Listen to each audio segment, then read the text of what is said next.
Okay, I think we're live. Hello, everybody. I'm Chandler Klebs, also known as Sir Dance-A-Lot. And I'm here with my friend Gaius Cerilius. That's it. Is it? Yep. Oh, yeah, Cerilius. Okay, I got it right. But yeah, so anyway, I've been talking with Gaius here, and we've actually been talking about some other stuff before we started recording about, video software and showing him my arm comparing Inkscape and Adobe Illustrator and fun stuff like that us nerds like to talk about. But the reason that I wanted to start a hangout today is, besides the fact that I have a blast with my pantheist vegan friends when we do these hangouts, is I actually had a topic that I wanted to talk about, and Pafo would be interested in this. Unfortunately, he's eating at a restaurant right now, but he must have already had other plans. And I had, like 3 hours ago, I had sent a Facebook message to Pafo, Angie, and Gaius, but Gaius is the only one who is available.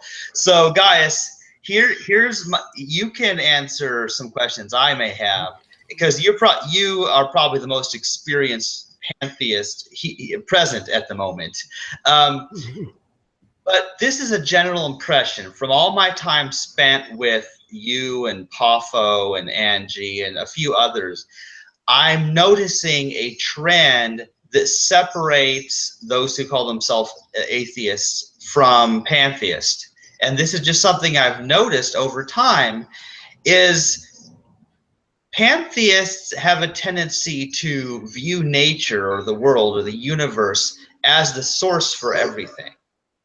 So whereas, unfortunately, most people, and this includes theists and atheists, both have this problem, because you've got theists, Abrahamic theists, looking to some man in the sky who they pray to solve their problems. They'll pray for rain, or they'll pray to be healed of a disease or something like that. So they think that there's a person out there who hears them.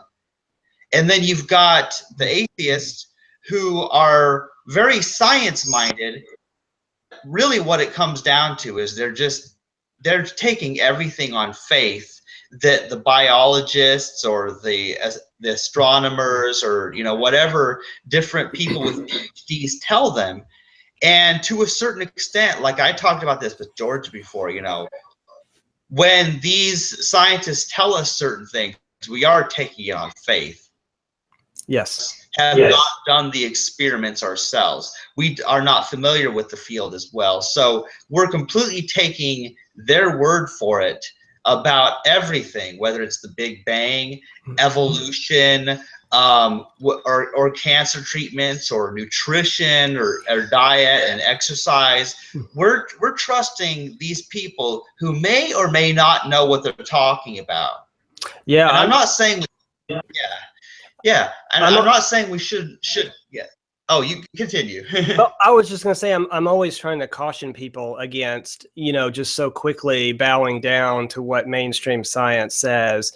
And, same thing comes to the world of nutrition, what we should be eating. And when it comes to health, the medical field, I would like to see us try to be a little more, I guess, cynical and cautious when it comes to that type of information, coming down to us for, those up at, those on high, not to completely ignore it, because, we should go ahead and be open to it. It's just something that shouldn't be written in stone, but something more written in soft wax, maybe soft clay, something that's subject to change the very next day.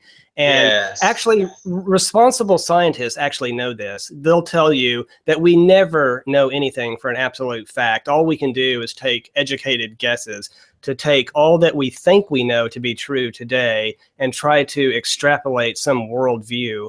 And they know that it could be wrong.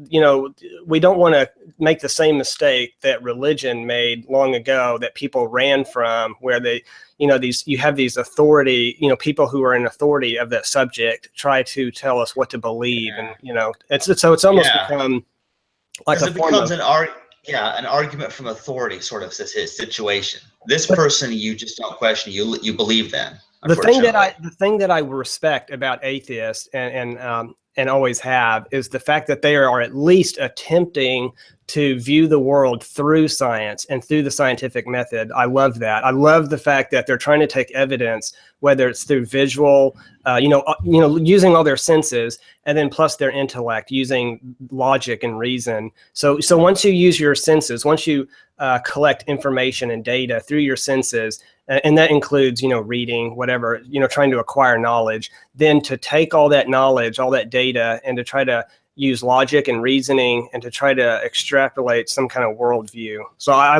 love that, and have a lot of respect for atheists in that regard. Yeah, because if they follow the scientific method, that's the way to go. But unfortunately, most people are just taking what people say as fact. Yes.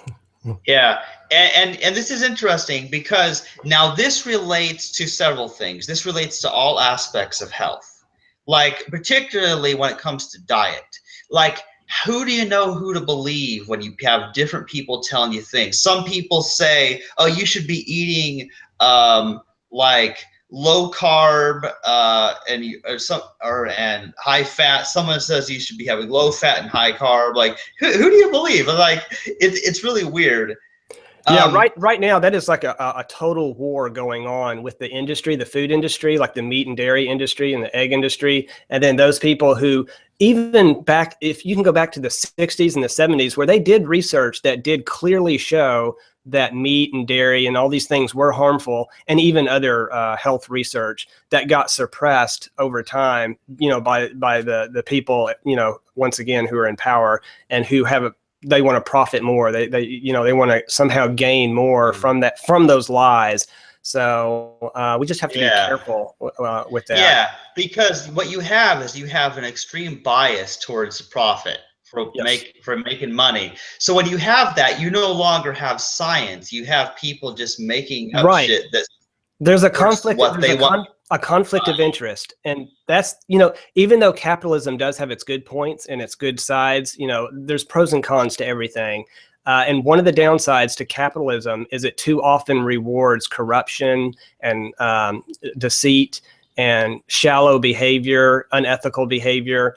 And some of them will almost go to any lengths to maximize their profits and their gains. And so if that means deceiving the people, if that means putting thousands of dollars and sometimes even millions of dollars into campaigns that print out certain articles and that pay off certain universities to say certain things, and even televised programming to just push out all these lies.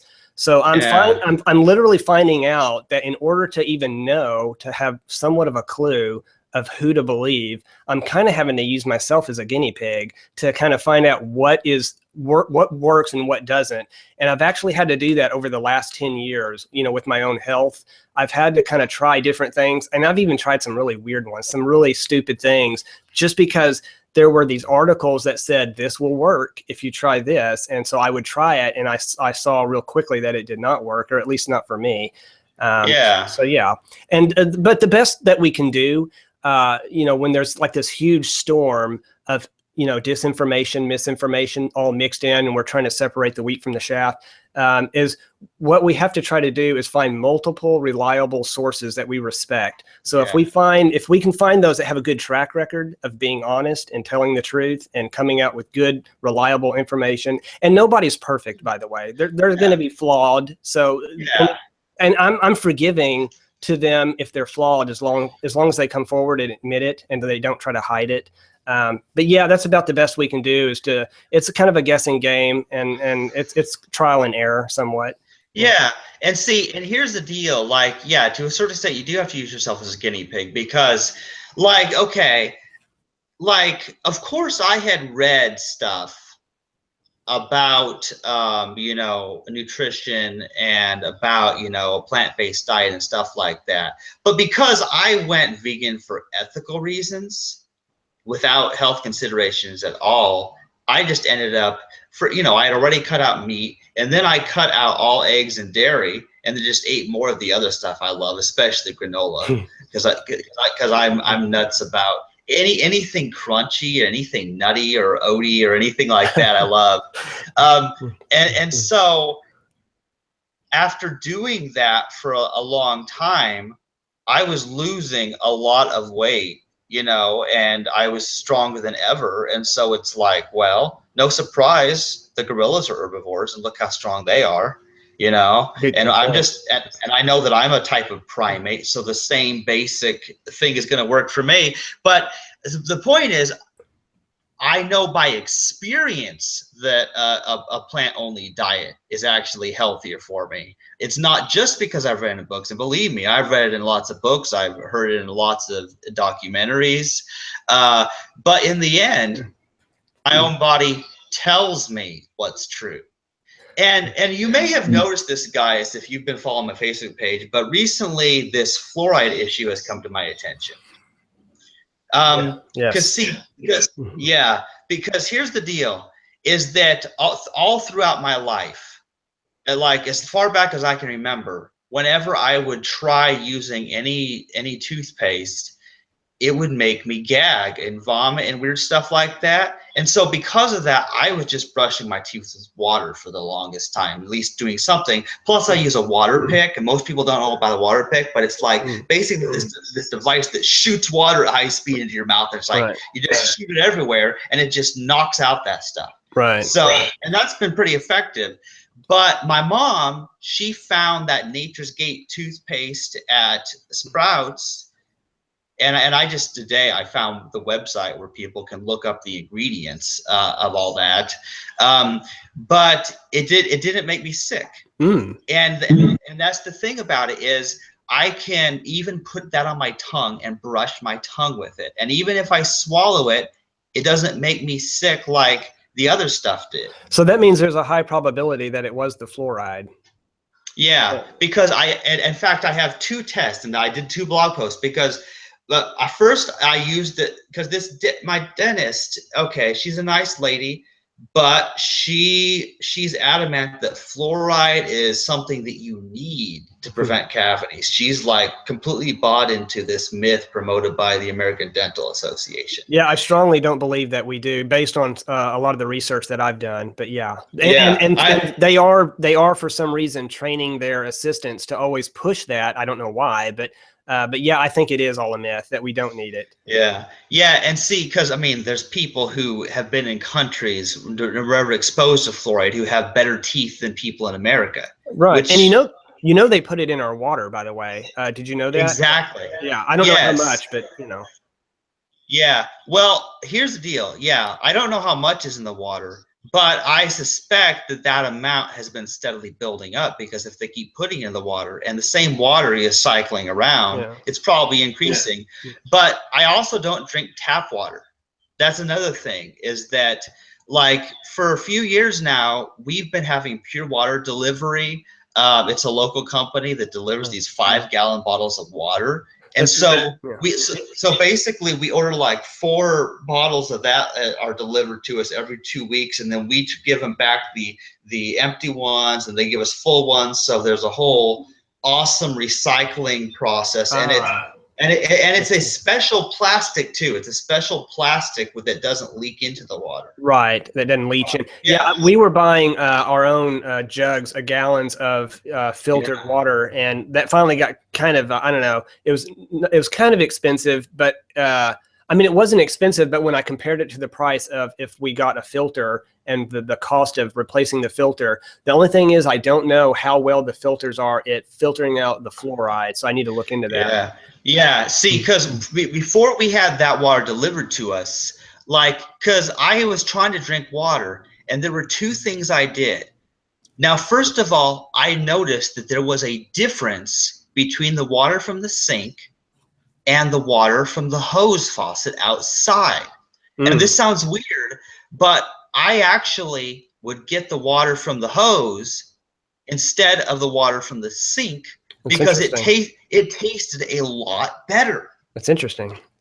And yeah, maybe they're not putting the fluoride in that particular. Although I don't know how they separate those, because when just from what I know about plumbing, because my dad's done a lot of it, I thought there's a main that goes to the house, and then they're split up underneath the house. So But then I don't know what it goes through, like any kind of treatment to your sink. I don't know. But and yet the fact that it tasted so much different was indicating that there was something about it that was different. Well, sometimes and different pipes, like if you have different, because some of them might involve copper plumbing, and then some of it's PVC, and then some of it is even ceramic. So that could play a part in the taste. Certain minerals. Yeah, it's hard to know. And then see, for a while, what I was also doing is I was buying, those gallon bottles of water. They were like reverse osmosis distilled water something. And actually that's not a bad price either. Like, because a dollar for a gallon is not a bad price, for water. So that's what I would do. And so I actually, like, I'd be walking around town and I would have this gallon jug just everywhere with me of water. and it's amazing. But that was how I was able to drink water, because I've always tried to drink a lot of water. That's good, but I couldn't stand the taste of the tap water. Yeah, the two reasons why I finally stopped doing that was, one, I didn't like all the plastic. Because once I'm done with them and throwing it away, and all that plastic that was building up in the environment. And then I was a little worried about the plastic leaching. But then the other thing was always having to have 4 heavy gallons to carry home, when I go grocery shopping. Because I use those little tote bags, because I don't even use the plastic or the paper. And those little fabric bags that you take and bring with you. So about bags. Bags are another interesting thing, because all us people who care about the environment, we like to recycle. That's what I've always done. Like, first, like, I bought these canvas bags and I still use them. They're really worn out, but Hy-Vee doesn't sell those types anymore. So if I want more of those special canvas bags, I'll have to order them online from some other company, I guess. Yeah, the kind that I got were the kinds that they collapse, but they open up and they're self-standing. Like when you open them up, and they've got a little bit of like cardboard in them or something, so they can hold their shape. Oh yeah. See, I have those too, and I've been using those recently.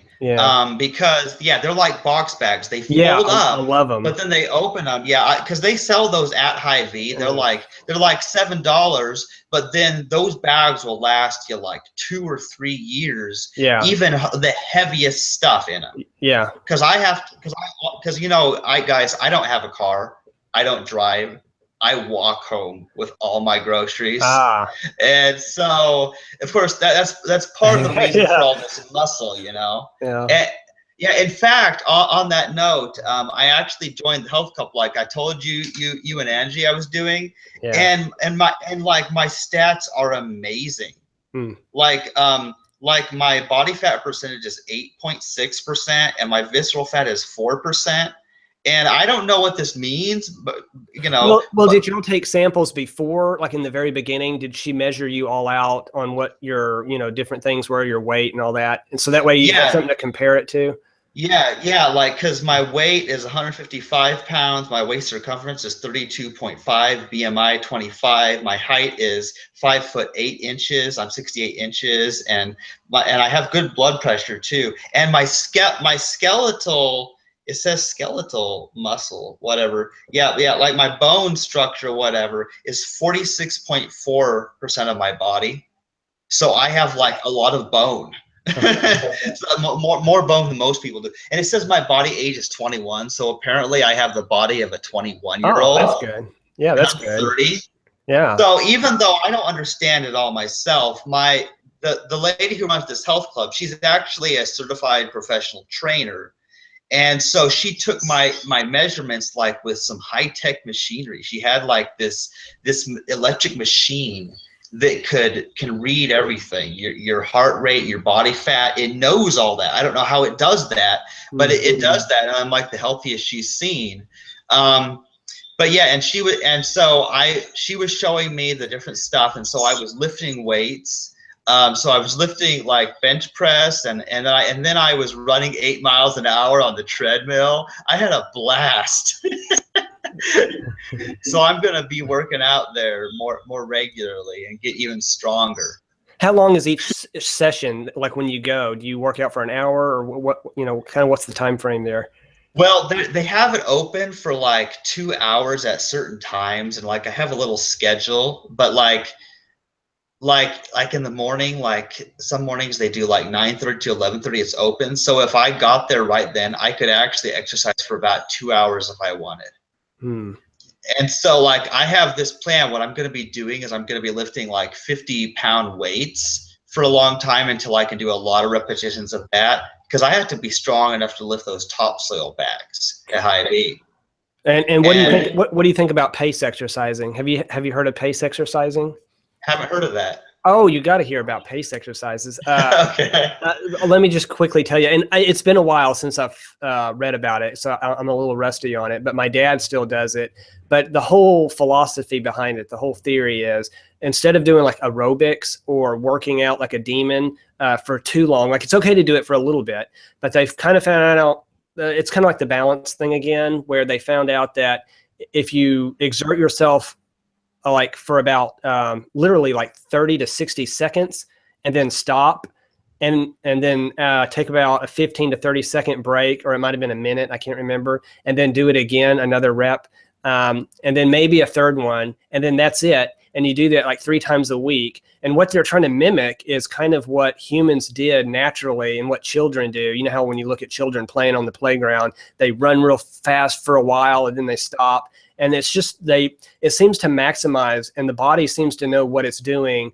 But if you try to do more exercises than that, then it starts to freak your body out. And of course, if you do under that, then again, your body doesn't like it. But it seems to be an optimal situation for health when you do these pace exercises where, and it doesn't matter, it doesn't fully perfectly matter. It doesn't have to be the perfect exercise. Like it's just anything that gets your heart going and involves some muscle, like, so it could be jumping jacks, it could be squats, whatever, or spinning on a bicycle kind of a thing. So that's just something to think about and to ask your trainer.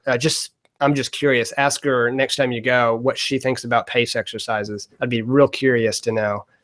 Yeah, it's interesting because like, and here's my thought is basically my plan, is to work out until I get a little sore, but then, and not overdo it, but until I just get a little bit sore, and then my muscles will build up stronger, and next time I'll be able to handle even more, and it's cool.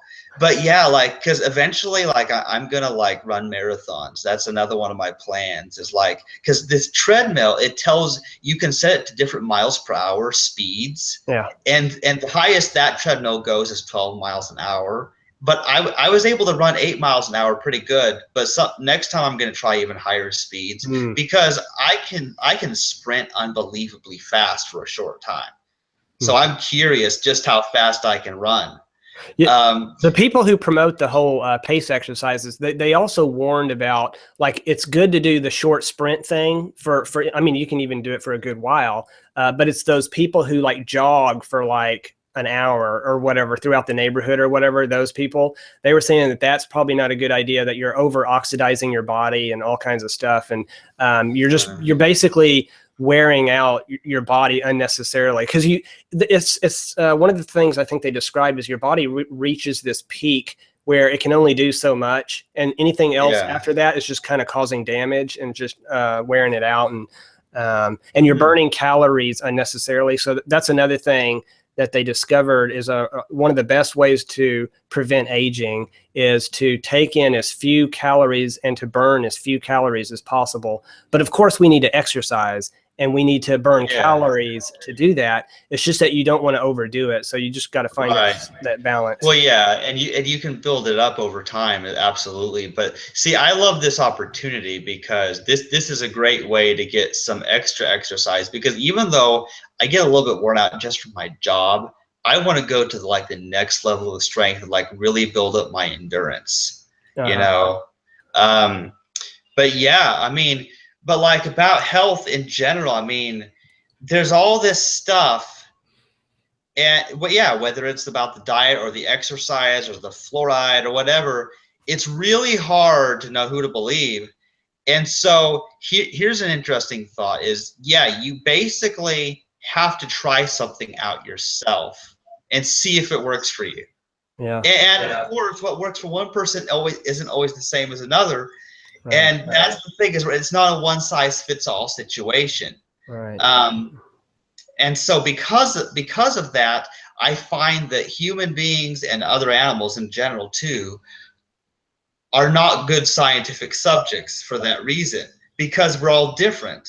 And so, like, let's say, and now this makes me cry, because almost every study of a drug or any substance at all ends up killing rats, because they always use these rats, you know, and it's like, you know, whatever percentage of rats dies when exposed to fluoride, and of course it was sold as a rat poison a long time ago.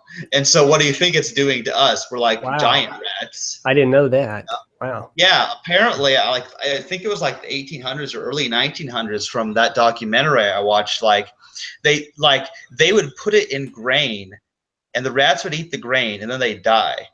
And then it was sold as a rat poison and as an insect poison.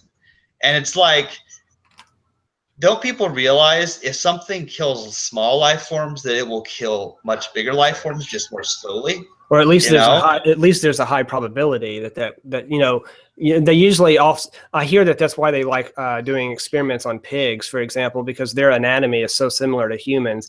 But it does trouble me when I think about the science that's done on animals, and I don't know what the complete solution is to that, because I know that sometimes we need to do things to promote science or to understand the world, and all the progress that's been made from it. But I have seen like footage of things that they've done to animals and all the horrible treatments, and I'm just like, God, there's got to be another way, you know. I hope there is.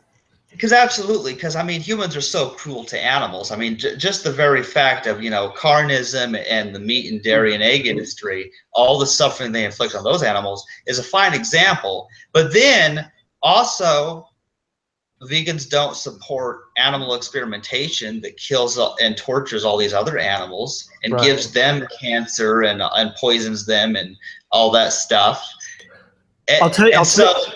Go ahead. Well, I was going to say, one proposed solution that I've come up with is that we never experiment on other animals. We only experiment on humans who have been warned and consent to it. But I promise you that probably won't catch on, because humans, when told, well, we're going to test a new drug and it may or may not kill you. You know, people are not going to agree to this, you know? Right. Yeah. You know what? Some of my favorite research and experimentation and studies actually come from when they study a huge population, like for example, the Chinese eating rice. You know, Dr. John McDougall, he did. I think he was the one that did a lot of that.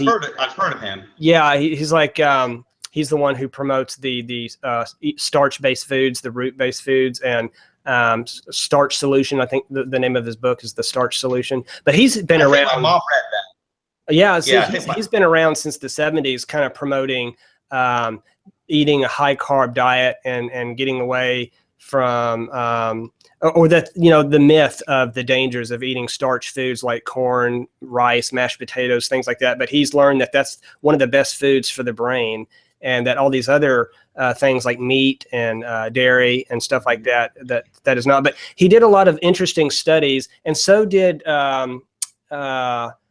Campbell, you know, the China study. They study large populations, and you know, you just got to saying a while ago, trying to study just one person, you know how we all respond differently. Well, when you study a huge population, that's such a huge sample, such a large sample to look at. In all probability, if you see an entire race of people that they're really thin, you know, they're not obese, they're really healthy, and their main staple food is rice, then there's a pretty damn good chance that rice is the cause of that good health, or that their diet. And so I love those kind of studies where it doesn't involve hurting animals or anything. Yeah, those studies are perfect, because what they're doing is they're simply observing what people are already eating in their culture, in their area, what they're eating, comparing their health to people who eat something different. And because obviously, and here's another thing, guys, now a lot of people would think this is very controversial. But people don't die of getting old. No, they die of some health-related disease, usually caused by eating meat and dairy. Usually it's a heart attack or a stroke or some kind of cancer or something that ends up killing people. And so my thought is, assuming somebody had perfect nutrition, like assuming that money was no issue. Like, okay, go with me on this wild thought experiment, okay? Guys, every other human on the planet has died. They've been killed by a meteorite and somehow you survive, okay? You're the only human left on the planet. You don't need money. You can literally go anywhere. You can just go to any warm climate wherever you want and just pick off the fruit. You can do whatever you want with the grass, the leaves. You can do anything, you know. Have a watermelon farm. That's what I would do, you know. So you have access to all the food, more food than you could ever eat. And if there's any other animals, then they can eat their share, but it's not going to hurt you because you're just one person with this abundance of food on the planet. How in the world, if you're able to eat all that you feel that you need, and you get a variety, you get all your vitamins and minerals, all your essential nutrients, theoretically, you would live forever until a natural disaster kills you, like something like a tornado or a volcano. I was trying to research that, because what I notice is that plants do seem to have that characteristic where as long as you put them in an ideal situation, you water them, they get the right amount of sunlight, they ideally, you know, if those conditions continued, could pretty much live forever. And I forget what they called it, but there is two categories here. So you have the plant-based type life forms that can perpetuate like that, you know, and go on continuously. But humans were in another category where there are certain mechanisms in our body that are just, unfortunately, there are things that just get worse and worse and that they don't get replenished. You know, there's just certain things, just like that's why, you know, we finally grow gray hair, because there's a certain, I forget what it is, something in the spine that finally just runs out and it can no longer put pigment into the hair.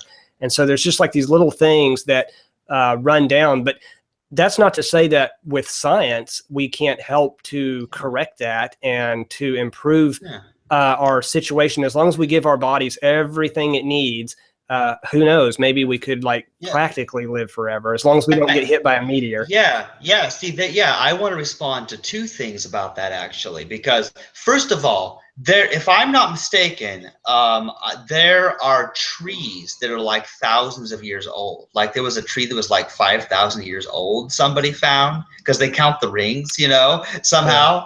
And it's like, it's true. Trees are known to live for hundreds or even thousands of years, you know, because as long as humans don't cut them down, they get everything they need from the dirt, from the rain, from the sunlight. They get everything they need. And so, and then of course there's the sea animals. The sea animals, of course, if you get eaten by a bigger fish, you're dead. But, you know, there's sea turtles, there's other sea life that lives a really long time, you know? And so, but the other thing is like, my mom recently started a supplement called Telextend, because she got this thing in the mail. It's like a new thing. It's supposed to extend your telomeres. And like it's got seaweed extract and a whole bunch of other good stuff in it. Like vitamin D3, by the way, vitamin D3 and exercise is also supposed to extend telomeres.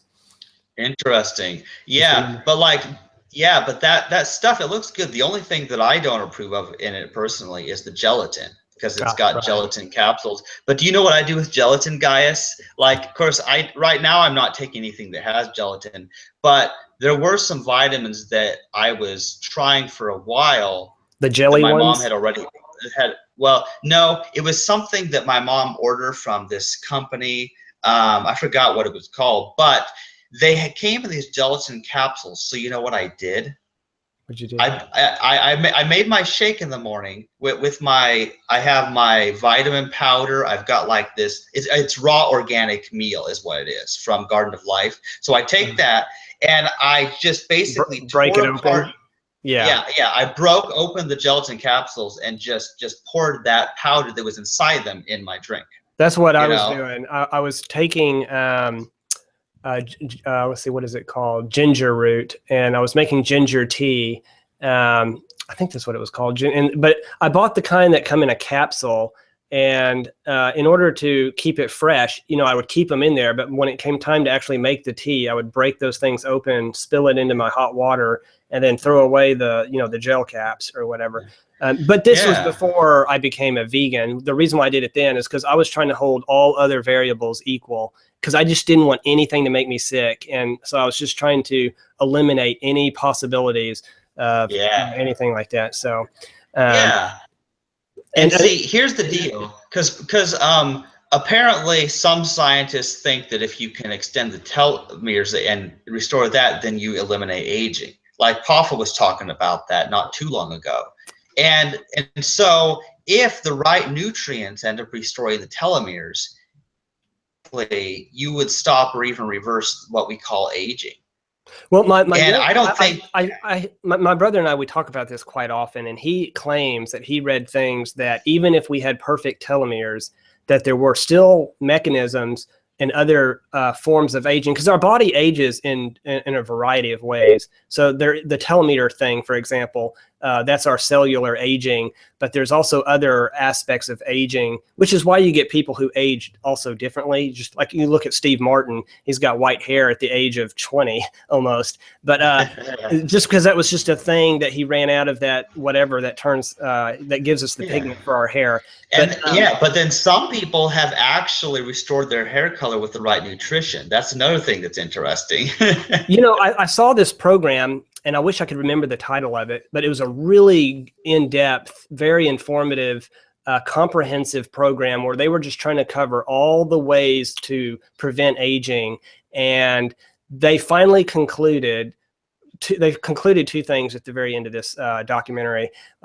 One was that if we did everything right, kind of like what you were describing a while ago, if we really took care of our health, we didn't get hit by a car, we didn't fall off a cliff, if we did all those things, they calculated that we should at least be able to live around 150 years old. And then the second thing that they concluded in that awesome program was that like I mentioned a while ago, one of the best ways to prevent aging is to take in fewer calories and to burn fewer calories. So you want to eat and get enough nutrients, enough minerals, things like that, enough calories, but don't feed yourself so much that you're getting all these unnecessary calories that you don't really need, and also don't do activities unnecessarily, like really exert yourself every single day, and stress yourself out, so just try to.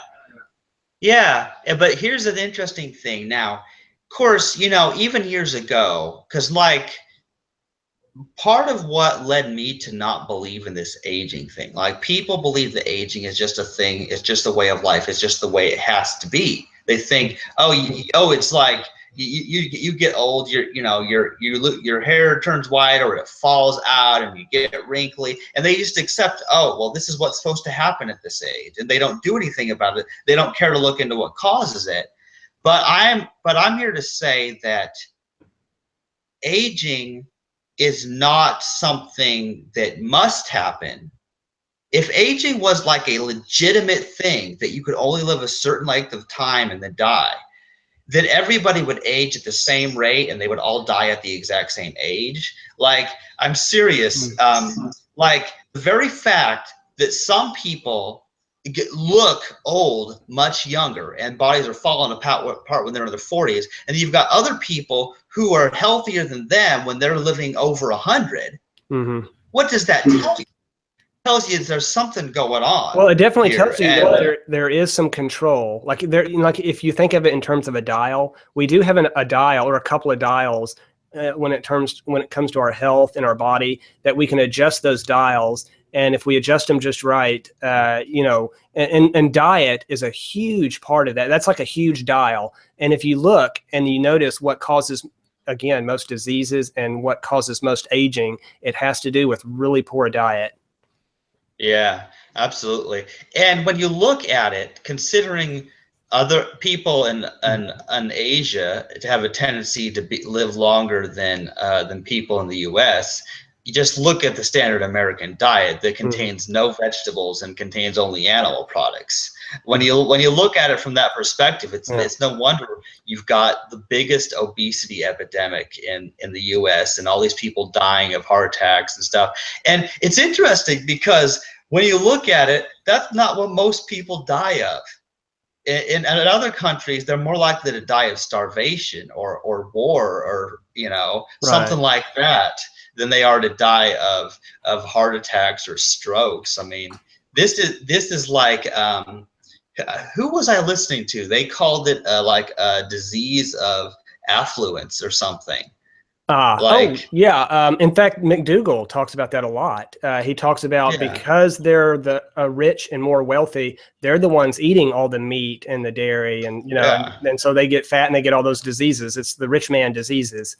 So and here's the deal, guys. Now, of course, today at 30, like that person tells me I have a body age of 21.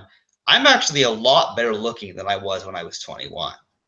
I've gotten younger and a lot thinner. Yes, absolutely. And so that's the thing about it, is my diet has drastically improved, obviously, especially since going vegan. So I've had a major transformation. But even prior to that, Gaius, I was still, even though my diet sucked, I was still healthier than most other people my age back in my teens and early 20s. And here's why.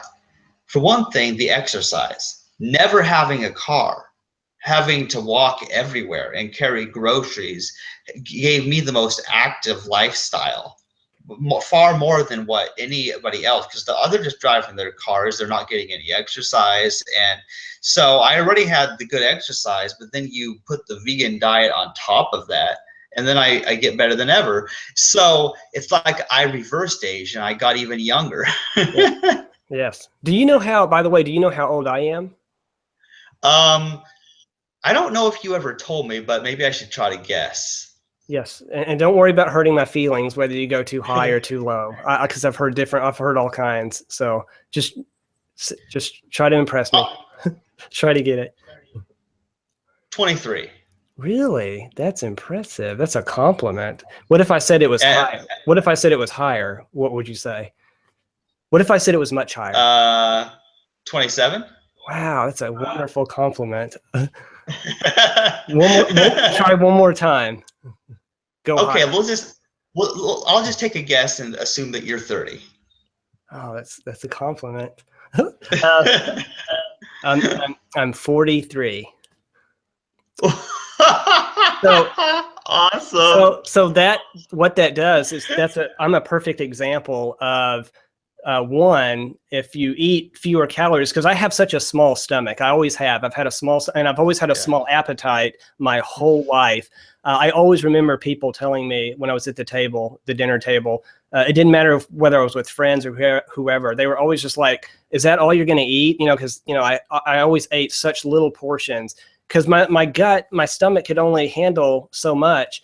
I guarantee you, if scientists were to give me an X-ray, they would find the smallest little stomach, and I would get full real quick. So it didn't matter. Yeah. So I'm living proof about that theory that if you eat small amounts and small calories, and burn off fewer calories, because I was always active growing up. I even took gymnastics. I was in theater. So I was an active person. And even now I go on bike rides, quite often, during the week.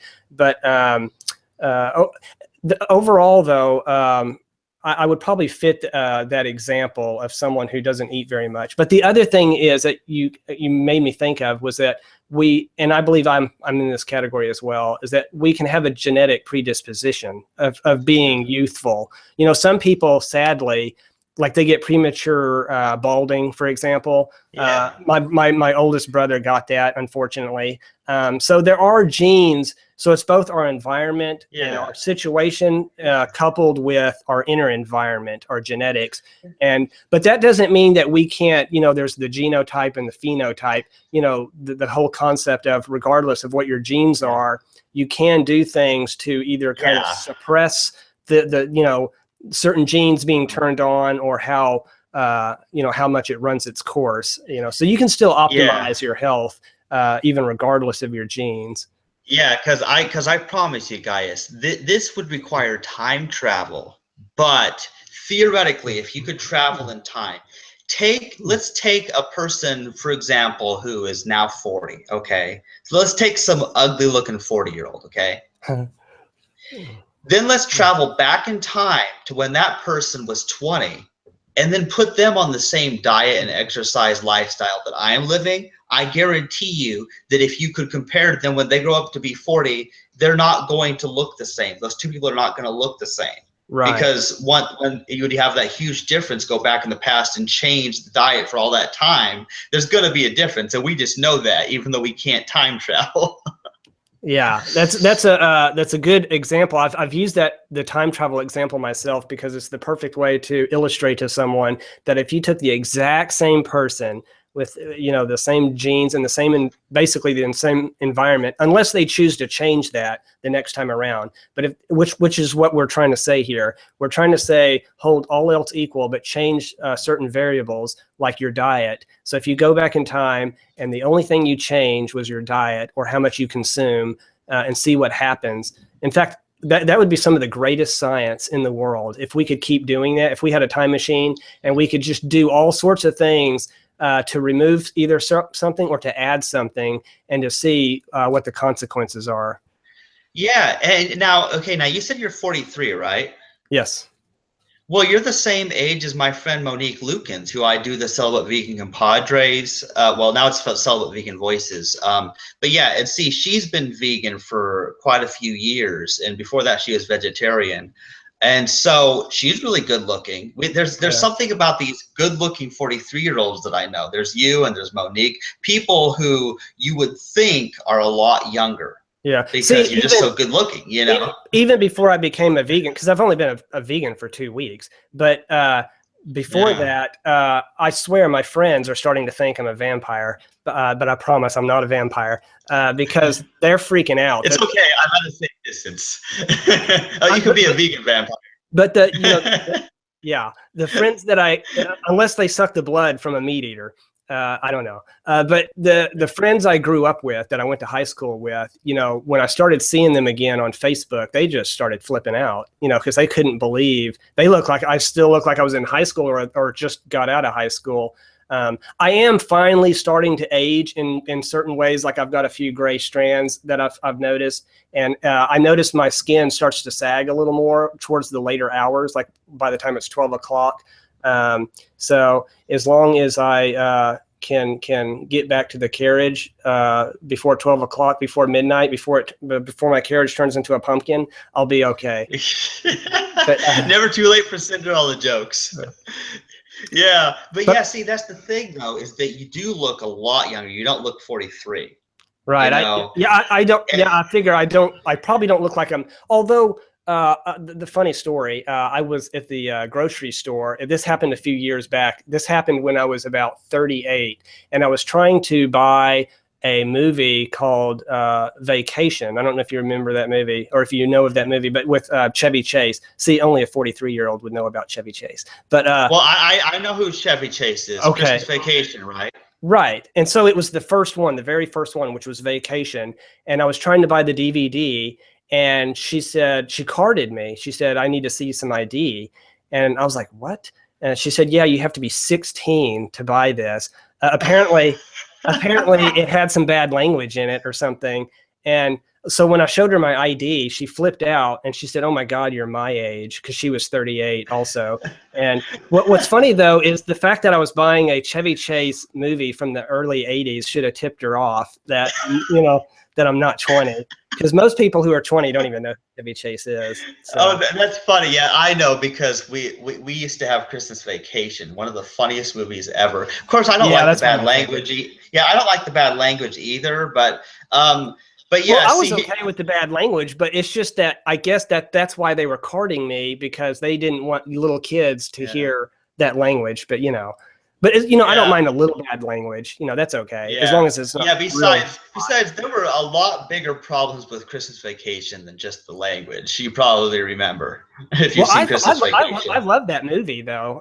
That's Yeah. one of my favorite Yeah. movies. It's still the funniest Christmas movie ever made. Yeah, me and my brother, we still make it a point to watch that every Christmas. So that's one of our Yeah. favorite Christmas shows.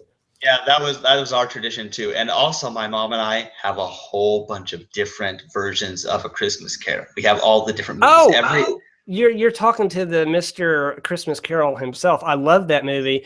Yeah. I have some favorites. I literally have about 6 different versions of that. And I've even listened to the audiobook. You know, I've read the actual book Yeah. from Charles Dickens and the audio version. And I love that. I love that. And there's some cool philosophical messages there, you know, all throughout actually. Yeah. It's interesting. There's something interesting about that Christmas Carol story. I mean, I just love the way it takes Scrooge through his life so that you see how he became the person he is. Yeah, it's very But yet meaningful. somehow going through that process changed him. Yes. You know? Yeah, there's character development all throughout, you know, and that's what I love about it. And it's even kind of a science fiction. It was like one of the first science fiction-y stories because it involves him going back in time and seeing, you know, as though, you know, they can't see him, but, you know, he goes back to different time periods. And also the mythical or mystical spiritual realm, you know, those who have crossed over. It was just, I'm sure back then, when that book first came out, that was just like, you know, they thought it was just the most wonderful thing ever. I would think. I mean, maybe it took a while to develop a following. I don't know. Maybe they thought he burned at the stake. I don't know. But it's definitely a cool, very well written, very intelligent story. Yeah. But, you know, it's interesting. Now, of course, Gaius, you've only been vegan for a few weeks. That's true, because after you were exposed to the information and all that, because, of course, you had your friend Angie, and then Paflo introduced you to some stuff, too. Yes. But even before that, you had a very restricted diet anyway. You had, your gut issue, I remember you were telling me about, and you had gluten-free as well. Right. And now that I should also add that just because of the family I grew up in, I got lucky because my parents just didn't believe in a lot of fast food. We did that on very rare occasion. Like it had to be just a really unusual event where we would do that. And it was like really exciting for us kids, for me and my brothers and my sister, especially like if we were on a trip. Like if we were traveling somewhere, we would stop at McDonald's or something like that. But usually we got home cooked meals, which involved a lot of things like salads and mashed potatoes and things that were really pure and healthy. They didn't have a lot of preservatives and it wasn't highly processed, but it did have the meat. But just because I've never been a meat lover, I was explaining this to Pafo, I've just for some reason never cared to eat meat, especially steak. I hated steak because I would have to sit there and chew forever just to get to go down. And it didn't have, I would have to put A1 sauce or Rooster Sour sauce all over it just to get it to where I would enjoy it somewhat. And salt, don't forget salt and pepper. So it's just like, God, I hated, and I used to tell my dad that I loved vegetables. I loved corn and I loved beans and peas and all that. And he used to not believe me. He thought I was just kidding him for the longest time. Because, you know, I hear this all the time that kids don't want to eat their vegetables, you know. I, for some reason, did. I loved it. It didn't have carrots, everything. Now when I was younger, I'll admit, I didn't really like vegetables, but that's how about corn? How about corn? Did you like corn? Now corn, I've always loved corn. Corn is sweet, you know. It's really great. And peas, I always liked peas, you know. And there's a video on YouTube of me eating a carrot. That's all it is. It's like 2 to 3 minutes of me just eating this big long carrot. It's hilarious. But see, that's. I even liked broccoli. I loved broccoli, and for some reason, I hear that most people don't like broccoli, even steamed and boiled broccoli. I used to try to eat it completely raw, but just because of my gut issues, to try to take in that much fiber kind of concerns me, and it does cause me a little bit of upset. So I now steam it at least about 5 minutes. And it brings out the saturation of, the green. It just really brings it out. And they claim that it's supposed to help release more nutrients if you at least steam them for a little bit. Yeah. Whether or not that's true or not, I don't know. But yeah. Yeah, and see, that's actually what my mom prepared tonight, actually, just a few hours ago. Because now what she does is we get like these vegan alternatives to cheese and butter that actually taste not that different, but they're all plant-based, right. There's this, I forgot what it's called, like there's this Go Veggie vegan shredded Mexican style cheese, but it's not real cheese. Oh. And then there's like this. Now, where do you get that? Where do you get that at your grocery store? Yeah, we have that at Hy-Vee. I'll have to look for that. Yeah, and then there's this Smart Balance stuff. Yes, I bought that. I bought that myself. Yeah, that stuff is wonderful. Yes. In fact, I've made sandwiches, just smearing that on bread and just making sandwiches out of that. That stuff's good, and it's just vegetable oils. It's got like, I don't know what all is in there, but I looked at that and it looks good to me. Yeah. But see, my only thing is that personally, if it was just me, because my mom likes the way she prepares it that way, but if it was just me, I probably wouldn't buy those things just because, they're a little expensive, and so I would just steam some broccoli and just put ketchup on it and eat it, which is what I typically do. I just put ketchup on anything that I eat, almost. I'm weird about that. Yeah. I don't know what that is. That must be how I get my garlic and onion. Huh. Because they got garlic and onion in there, not to mention tomatoes, of course, the main ingredient. Now, what do you think about soybeans? Because I keep hearing different things. Like even Dr. McDougall seems to frown upon soybeans, and you know how a lot of the what they call fake meat is made from soybean. Yeah. So that's one of those areas. And God, I wish Papa was here right now, because I would like to know. I would like to hear what he thinks about soybeans and how they're used. And I guess maybe even I can't remember if they have oils. Soybeans. I remember I was listening to one of the recordings that you and Pafo did, and about like the soybean man booby myth. Is that something that he was saying that he was? There's actually this myth going around that consuming soy will make men grow boobs. Well, see, it's stories like that, and I wouldn't be surprised at all. And this is one of the claims by vegans that is false propaganda being pushed out by the meat industry, and because they're trying to survive this new movement, and they're trying to discredit veganism at all cost because it's harming their industry. So of course that's going to be their response. That's going to be their defense. They're going to try to push out all these myths and lies, and so that's why I don't know what to believe, and I don't know if it is harmful. Well, what's interesting about it is, as somebody who's consumed enormous amounts of soy in my life, I'm pretty sure that's a myth. So you seem to be doing pretty good. So yeah.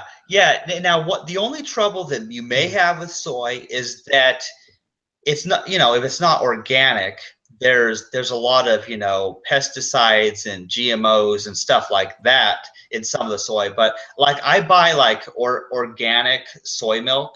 I try to get the organic soy whenever possible. But I've had a lot of soy. I've had like soy burgers made of looks like meat, but it's just soybeans, and I've had tofu. And of course there's the soy milk. So I've even eaten like soybeans or soy nuts, as they're called. Sometimes they're called nuts, sometimes they're called beans. But yeah, so I've eaten those, and they were hard to chew, but otherwise they were okay. But yeah, I mean, soybeans, it's amazing how many vegan products are soy based, but I haven't had any problem with it. And it's kind of interesting, because about the whole soy and man boobies myth, here's an interesting case.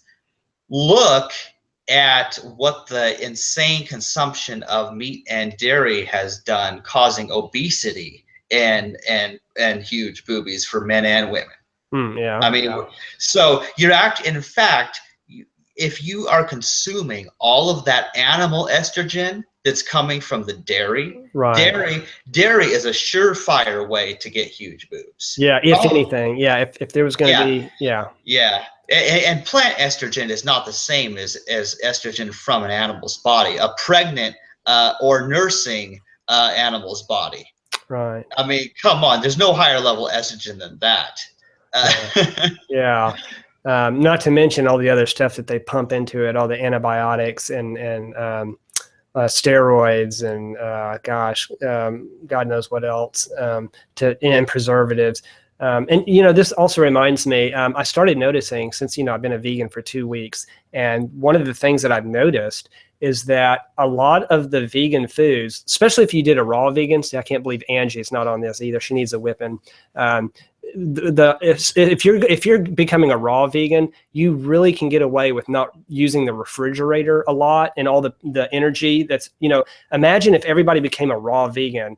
You just really don't need to refrigerate most foods that are in a raw vegan diet, and you don't even need to cook it. So that all the energy that's being, all the fuel, this, fossil fuels, whatever, even electrical fuel, and then that's being used for cooking and for refrigerating.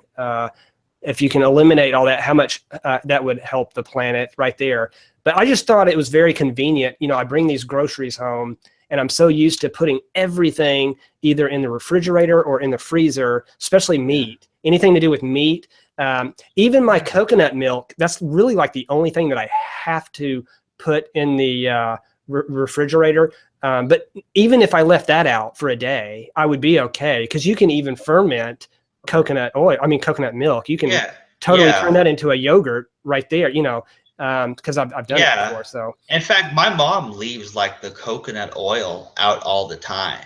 Oh yeah, I leave mine out. As far as the oil, the coconut oil, I leave that out permanently. But I was referring to the coconut milk, because I buy coconut milk. And I usually refrigerate that too. But I imagine it would even be okay for a little while outside right, for a the little refrigerator. while. Yeah, but the same can't be said of cow's milk. Right, I know. That stuff rots instantly. So what does that tell you? I mean, because the plant-based milk actually has a longer shelf life. I would think so. It stays good for much longer, whereas the other milk expires. So it's amazing, because you would actually suspect the plant-based milk to be cheaper, given just how much easier it must be for them to produce it and how long it lasts. So they can sell more of it because it lasts longer in the store. Yeah, and storing it and shipping it, I would think, would be all cheaper. So I sometimes think they're exploiting, the whole vegan movement, and that all these, even the organic movement. I may have said this before in another podcast, but to me, all the expenses that go towards processing these organic foods just seems to me that it would be cheaper, because all the other non-organic foods, that's what involves spraying something and all these additional resources. I thought about this too. I thought about this organic versus pesticides, and I thought, wait a minute. It would be more expensive because they've got to buy the pesticides, right? And hire someone to spray it. And hire someone to spray it. So it actually costs them more to use pesticides than to do organic. I would think. So why do they charge more for organic? Yeah, and organic. That is why I agree with you. Now there are some cases, like free-range chicken, for example. Yes, it does cost more to buy more land to have that one. I get, but when it comes to produce, fruits and vegetables, I just don't get why they're charging more. And I think they're taking advantage of the movement. And I think I would like to one day see some more competitive pricing, where the price gets lower and more realistic. And I fully agree with you there. I think that they are just trying to get more money out of the people who are trying to eat compassionately and healthily, is what I think is going on there. And that reminds me of something else. I wanted to talk about like naturalistic fallacies, but also explaining that nature is everything. Like this idea that there's some things that are all natural. When you see a food product in the store and it says all natural, well, what is that supposed to mean? Because everything comes from nature, right? Right. Well, you know, now it's been exposed that that particular label saying all natural, that is now has very little meaning, because they have used that label to legally, you know, they can make that claim, but they've, you know, they've pulled some strings at the top once again, and it doesn't mean what it used to mean. Like, if a lot of people, when they see all natural, they think, oh, that's safe. But what you really want to do is look for organic, because that actually has a list of conditions that it has to meet, you know, strict conditions. But as far as the all natural, yeah, what does that mean? You know? Yeah, because everything, whether good or bad, is natural. It's part of nature, and Right, nature, right. universe, world, you know, just Yeah. whatever. And so I know, like, okay, here's my opinion of what I think most people mean by natural, but I don't think it really holds up to water under scrutiny. What they mean is something's natural if it's the way, if humans haven't modified it in some way. You know what I mean? Right, right. There's a way, like, for example, a natural apple is, you know, there's an apple tree growing out of, and there's apples that come from it. So those are natural apples, right? Yes. But but at the same time, like, I fail to see how, if a human happens to plant the apple seed and grow new apple trees, it's not like those trees are any less natural. And now, of course, if they use pesticides, people would say that's not natural, but the pesticides come from nature too. But it's just because it's natural, because everything is natural, doesn't mean it's always beneficial. Right. Like for example, okay, like, and this relates to fluoride, but this relates to all substances. Like, okay, like, there's what, 103 items in the table of elements, right? Mm-hmm. Now, I'm sure these all have their place. Well, some of those are man-made, but I don't know if that conflicts with the point you're about to make, but yeah. Well, actually, I'll finish my point, and then we'll get into man-made and what does that actually mean. But you're right, though, that you know, like, even cancer, you know, ultimately that's natural, but it doesn't necessarily mean that's a good thing. But yeah. You know. Yeah, it does. Yeah, just because something's natural, which everything is, especially to a pantheist, you know, doesn't mean it's good. But, like, okay, let's take the table of elements. Like, let's say that, like, okay, let's talk about gold and silver, because they're common elements that people use for money. There's copper, silver, gold, platinum. You know, valuable metals that people use for coins and stuff. But if you try to shove a bunch of coins down your throat, it might kill you. Yeah. So just because it's natural, because those are, yes, those metals are natural metals that already existed in the ground somewhere. Yes. Before somebody dug them up and made coins out of them, it doesn't mean it's healthy for your body. So that's my point, is that natural does not equate to healthy or unhealthy necessarily. Right. In fact, you know, germs in themselves and bad bacteria, there's all these examples of things that are natural, but that's not necessarily good for us. And they hide behind that word because they know that when they say natural, or they say all natural on there, they know that that's a great marketing term that fools the average consumer into going, oh, okay, that's safe, that's good. And one more point that I want to make about the natural thing is that humans are arbitrarily used as setting the standard. So when a human does something to modify something, then it's no longer considered natural for some reason. But other animals do things all the time. And, you know, and I wouldn't be surprised. I mean, so, like, let's say that a dog pees on a plant and modifies it or something. You know, does that make it less natural? Whereas some people, like, if a human peed on a plant and that changed the nutritional content based on whatever that plant whatever their pee, people would say it was no longer natural. But if a dog does it, it's okay. It's natural because it's a dog, and dogs are part of nature. But humans, and this is where we get into religion, Gaius, because humans, they believe, are supernatural or extra natural or paranormal or whatever you call it. You know, they think humans are something separate from nature. And what Pafo and I have been trying to get across is humans are just as much nature as everything else. We're not separate from it. We're just all in this shit together. Yeah. But There yeah, was, you were making a point. You were saying something. Let's get back to what were you saying? And then you were afraid it was going to ruin my point. oh, I was just talking about the elements, that some of them are man-made. Like I think there's Oh, yeah. 92 natural elements, but then the rest of them are man-made. Yeah. I can't remember the exact numbers though, but Yeah, and of course I'm not a chemist or anything, but like my guess is that in order to make those new elements, they had to do something with those other existing elements already. right. In fact, you know, I used to tell people even a computer is really a part of nature because nature made us and then we made the computer. So basically Mother Nature made the computer. Yes, absolutely. It's the exact same process. We, as humans, create these incredible machines like computers and cars and cell phones and stuff like that.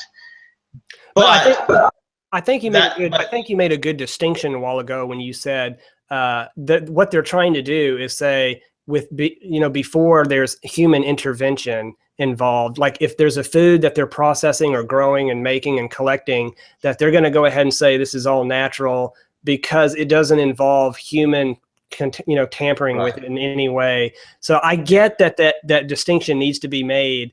And other distinctions need to be made, like, I don't know, where it was grown, for example, whether it was grown at the equator or something, so, another good example is how they now know there's high levels of mercury in certain fish, so I need to know what kind of fish this is, or where in the Mediterranean was this fish caught, so I can know the levels of mercury in that fish. Not that I would be eating fish anymore, but Right. Yeah, not anymore. But yeah, I get your point. But yeah, and here's an interesting thing about it. Now, when it comes to natural versus artificial, because artificial is used as a term that's kind of like the opposite of natural, the way people use it. But what is the difference between so-called natural intelligence, for example, and artificial intelligence? Like, I've really begun to question this thing about artificial intelligence, and well, what's artificial about it? Oh, I If see. Yeah, because if there is a computer that is, I love to use chess programs as an example. Mm-hmm. If a computer is able to process using software and great programming, what is the best possible move? How is that different from a human with great chess experience doing the same thing? Yeah, they probably need to give it a different label, because when they give it the name artificial intelligence, that's really a misleading label there, because there's nothing artificial. I mean, I know what they're trying to say, that it doesn't derive from any kind of naturally grown being. Usually a being grows and it's part of a continuum, and it develops this intelligence. But I still would agree that they probably do need to use a different label there instead of artificial. Yeah, but what's interesting is for me, these distinctions of natural versus artificial are complete just nonsense, because everything's natural, including what people call artificial. But another point I wanted to make is, okay, now the whole theory of evolution is based on natural selection, with a few other things too, and an understanding of genetics, which Darwin didn't have at the time, but he did notice the animals did inherit things from their parents, and now we just know that that's DNA and all that.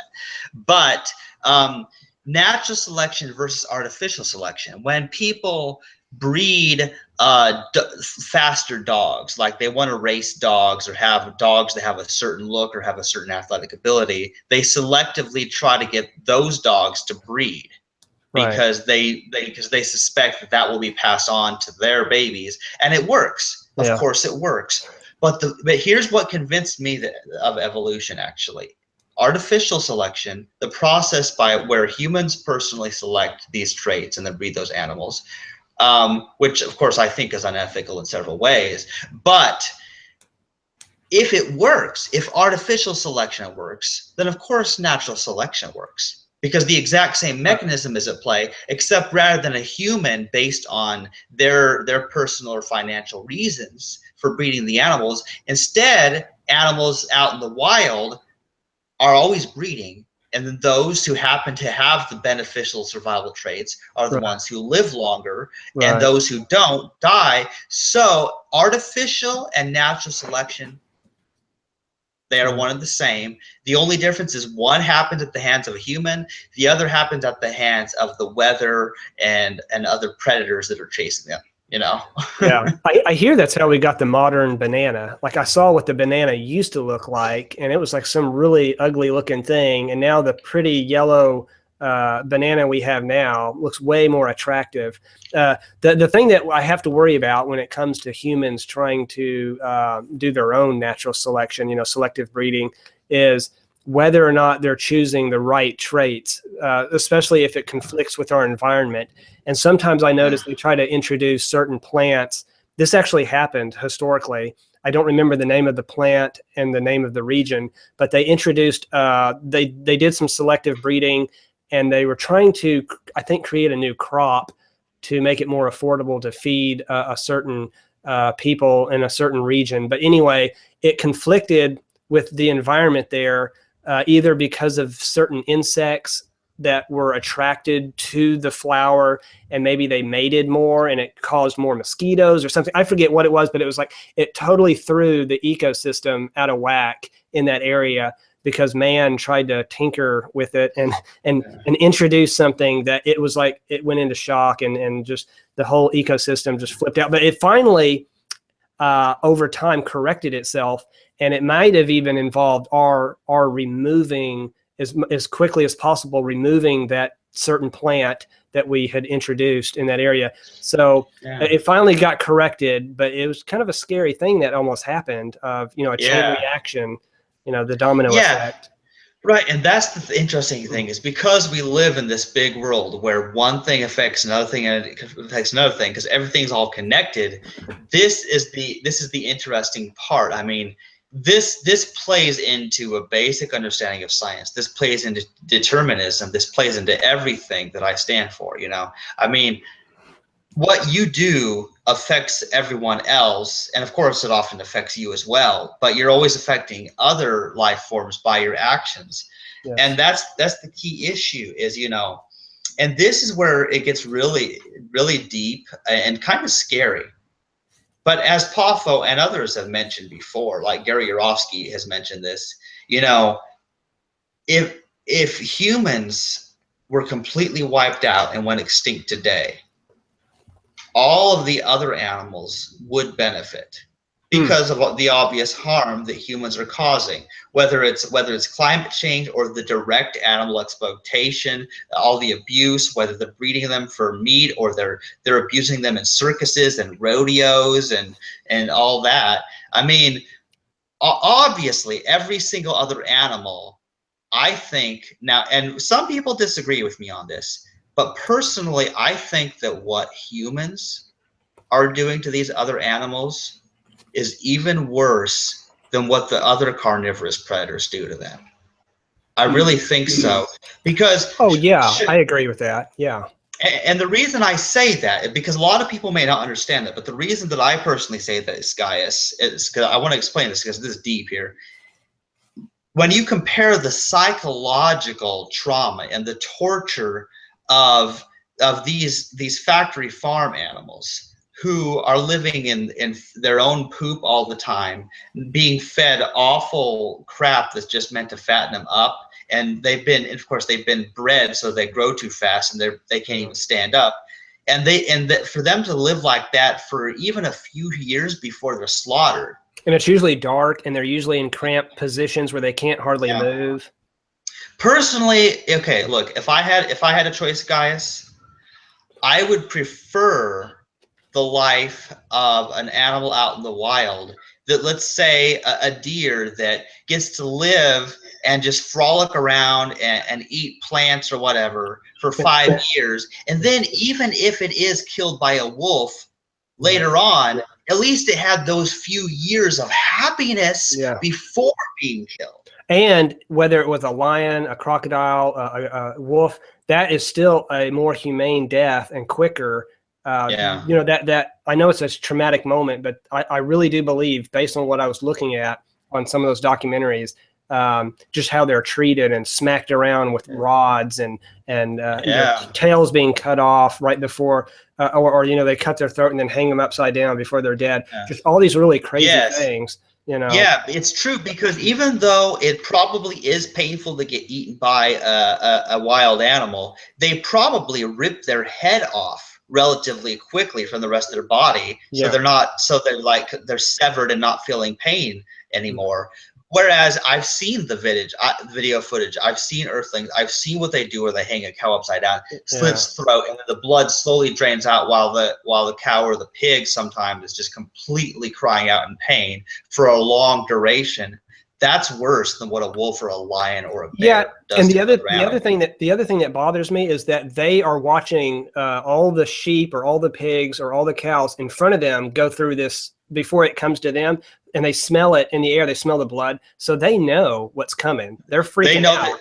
They know it won't be long before it's them next. Yeah, they're flipping out, and so they have a longer time to freak out about it. Yeah. In fact, I wouldn't even be surprised if they freak out about it for weeks, because they probably are moved and corralled into a certain area where that's happening, and they can smell it and they can see it all happening. So they're probably wigging out for days. Whereas if you're out in the wild, it's just that one moment, your adrenaline's going, which is supposed to help numb you out anyway. Yeah. And then they usually bite down on the neck, which breaks the sensation, a lot of the sensation.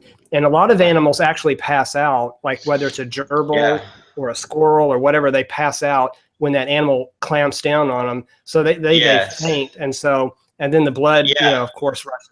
That's why. Yeah, so even though they are torn to death by the teeth of those predators, I believe that they suffer for a much shorter duration of time. And sometimes they're killed very quickly, so it's hardly anything. But yeah, so that's the thing, is I think humans actually cause more harm than any other animal on the planet because of things like that. And it's for money, which no other animal, as far as I know of, has a monetary system like humans do, where they kill for profit, for money. That's weird. If there's anything that's unnatural, that would be it. Yeah, I guess the closest thing you could say is, we do witness certain, like bobcats, they'll have a kill of a deer or whatever, and then they'll take the carcass back to their mountainous top where their lair is, and they'll store the meat. Sometimes they'll hide it or whatever. That's about the closest thing you could come to them trying to profit. And, they want to feed their children and the rest of the herd or whatever, or I guess they call it a pride. But in terms of, like man-made profit, which doesn't even compare, the waste and the inflated pockets, the purses. I actually, when it comes to capitalism, I always think of it as like these ticks. Like if you look at the circulation of money, there are these like ticks that just get inflated more and more and more, because they keep acquiring more and more of that circulation of that money and that power and that wealth, and they don't really put it back into circulation to make the world a better place. They're like these ticks that just keep sucking up all the vital nutrients of society. Yeah, and it's an interesting thought, isn't it? And while most people wouldn't compare humans to ticks, their behavior most of the time is identical. Yeah. But specifically, though, the capitalistic ones that, I know that some capitalism is necessary, some free market, as long as it's properly regulated. But there are so many humans that do too much exploitation and to maximize profits. At all costs, profits before people instead of people before profits. And so, and animals in the animal kingdom, they're just trying to survive or feed their kids, feed their offspring. So basically, like when a lion or a bear is killing, it's only killing what it and its babies need for that meal. Right. And it's ironic because humans actually, I believe, are consuming, the carnivorous humans are consuming more meat than do those other carnivores, because they do one kill, and then they get this whole big old carcass that gives them food for maybe a couple weeks. Whereas just look at humans, how much meat they buy and how they're eating meat at like every meal, 3 times a day. Yeah, even when they don't need it. Yeah. And truth be told, even humans who are hunters could not actually, like, they could only consume so much of meat that they hunted and killed for. So it's like when they are killing for profit to sell, not even to eat themselves, but to sell it to somebody else, they end up killing more. So this monetary system actually makes humans kill, not even for eating the meat themselves, but to sell to other people. And the worst part is that it's not even all eaten. Right. A lot of it is just rotten and just thrown away. Think about all the ones that do it just for game, just to hunt, like whether it's bow and arrows and whatever. That's the one that really bothers me, where I get that, they're trying to teach their kid how to hunt, but I really do believe they kind of hide behind that a lot of times. Really, they're out there because it's fun, and they do it way more than necessary. And you can teach a lot of that without actually killing the deer or whatever. You can have target practice, do all that, and train people, for example, how to fire a gun if in case of war, for example, or if you had to kill to survival. And by the way, Pafo just popped up a message saying to send him a link and he'll jump in, which might be good because I might not be able to stay much longer. But if he could, the thing is, I don't have that browser window open, and I put the link in the chat or earlier in that chat. Maybe I can do it. Let me see. Yeah. Let's see. What I'll have to do is, let me see. Well, if he would just go to that group, that's all he needs to do is go to the group thing, because it's up there. That's where I got it, I thought. Yeah, it's up. Yeah. Papa, if you're watching, just go to the group that was created with you, Chandler, Angie, and me, and scroll up a little bit, and there's the link that I used to jump in.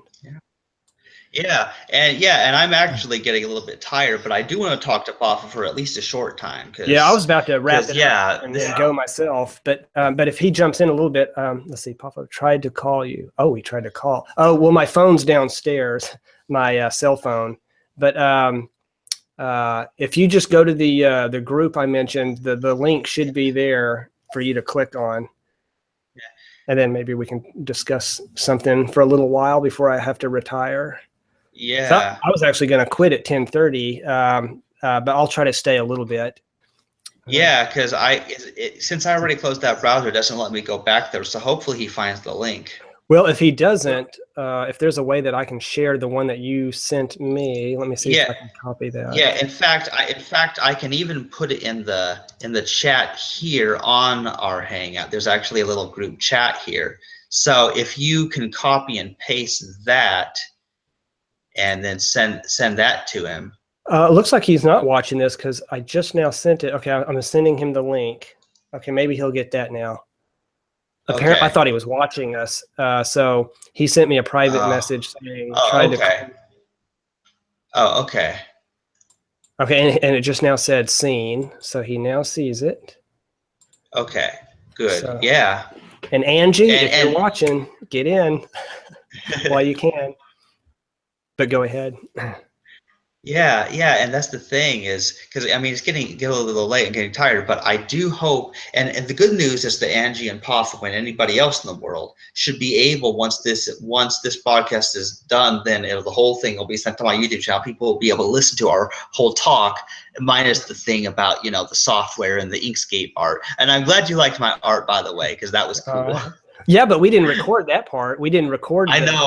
I know we didn't record that, and I'm thinking, man, I should have recorded some of that. That was sweet stuff. But as you can see, as you saw, I love geometric shapes. Yeah, there he is. Hey, Pafo. Hey, there you are, man. I'm glad you were able to join us. It's a little bit late, and we were actually going to be getting off soon because we're tired. But then I'm glad you joined us because we've been having this talk about like natural versus artificial, and we've been talking everything comes from nature. What's this bullshit about food labeled all natural, and it's all natural, but it's not all healthy. Yeah. Yeah, I heard it. I heard all of it. I was driving on the way home. I was listening to you on my phone. Good. I'm so glad you were able to listen to us, even though you weren't able to join us.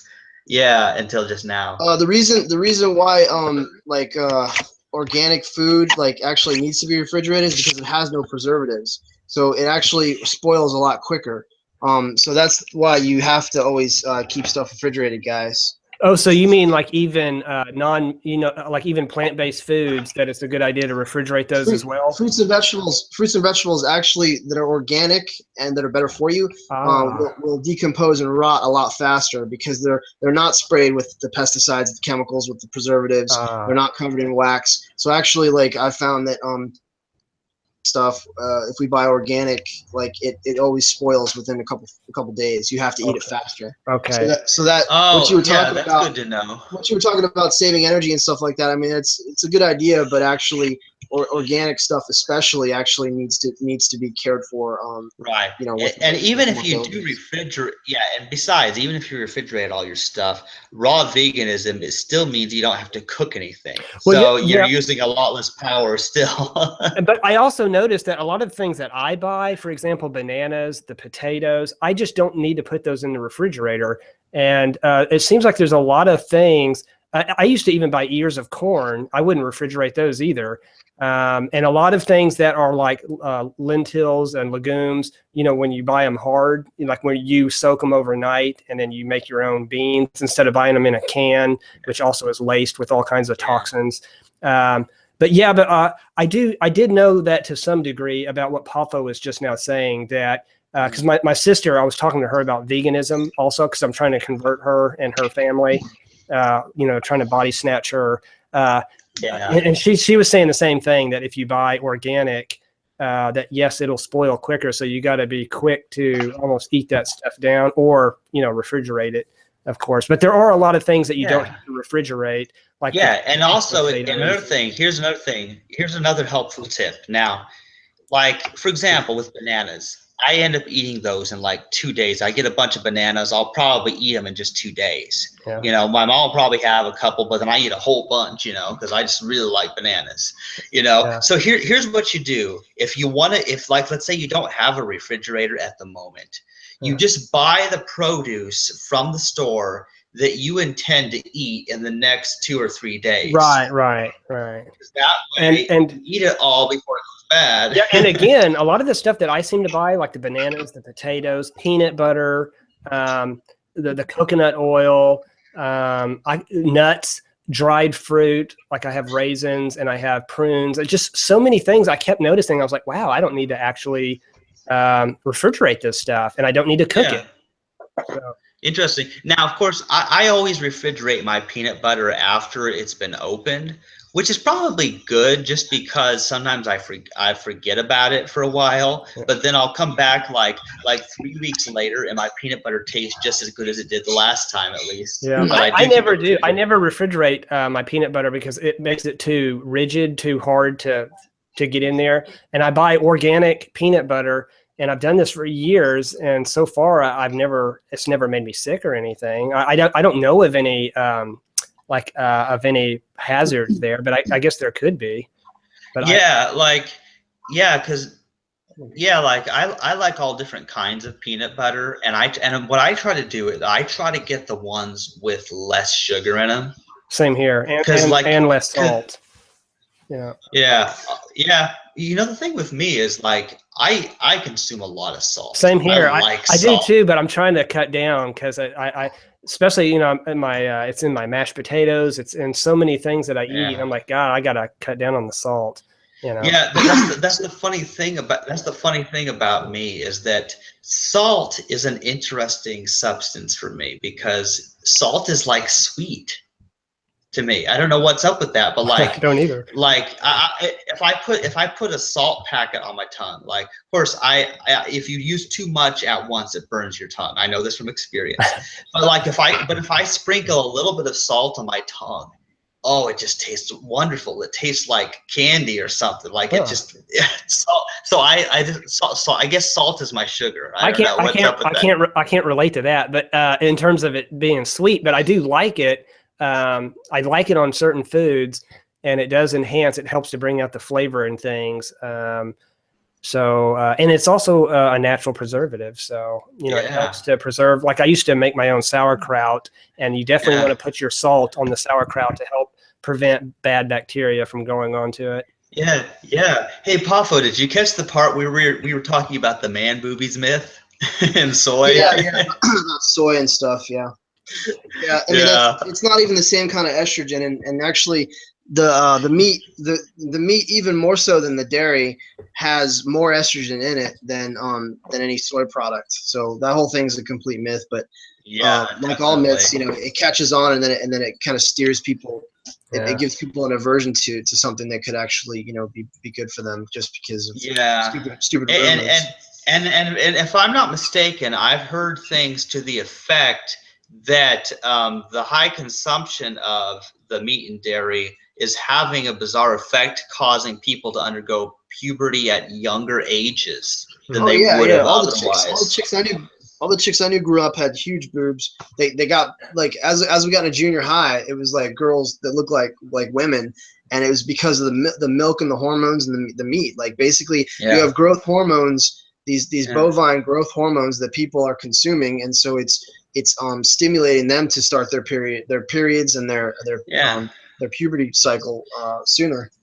Yeah, I've heard that nowadays it's that trend is increasing, that more and more young girls are going through, and males are going through puberty sooner and sooner each generation, whatever. Yes. And what's interesting, my observation too, is that the women that I know that are vegan have a tendency to have smaller boobs too.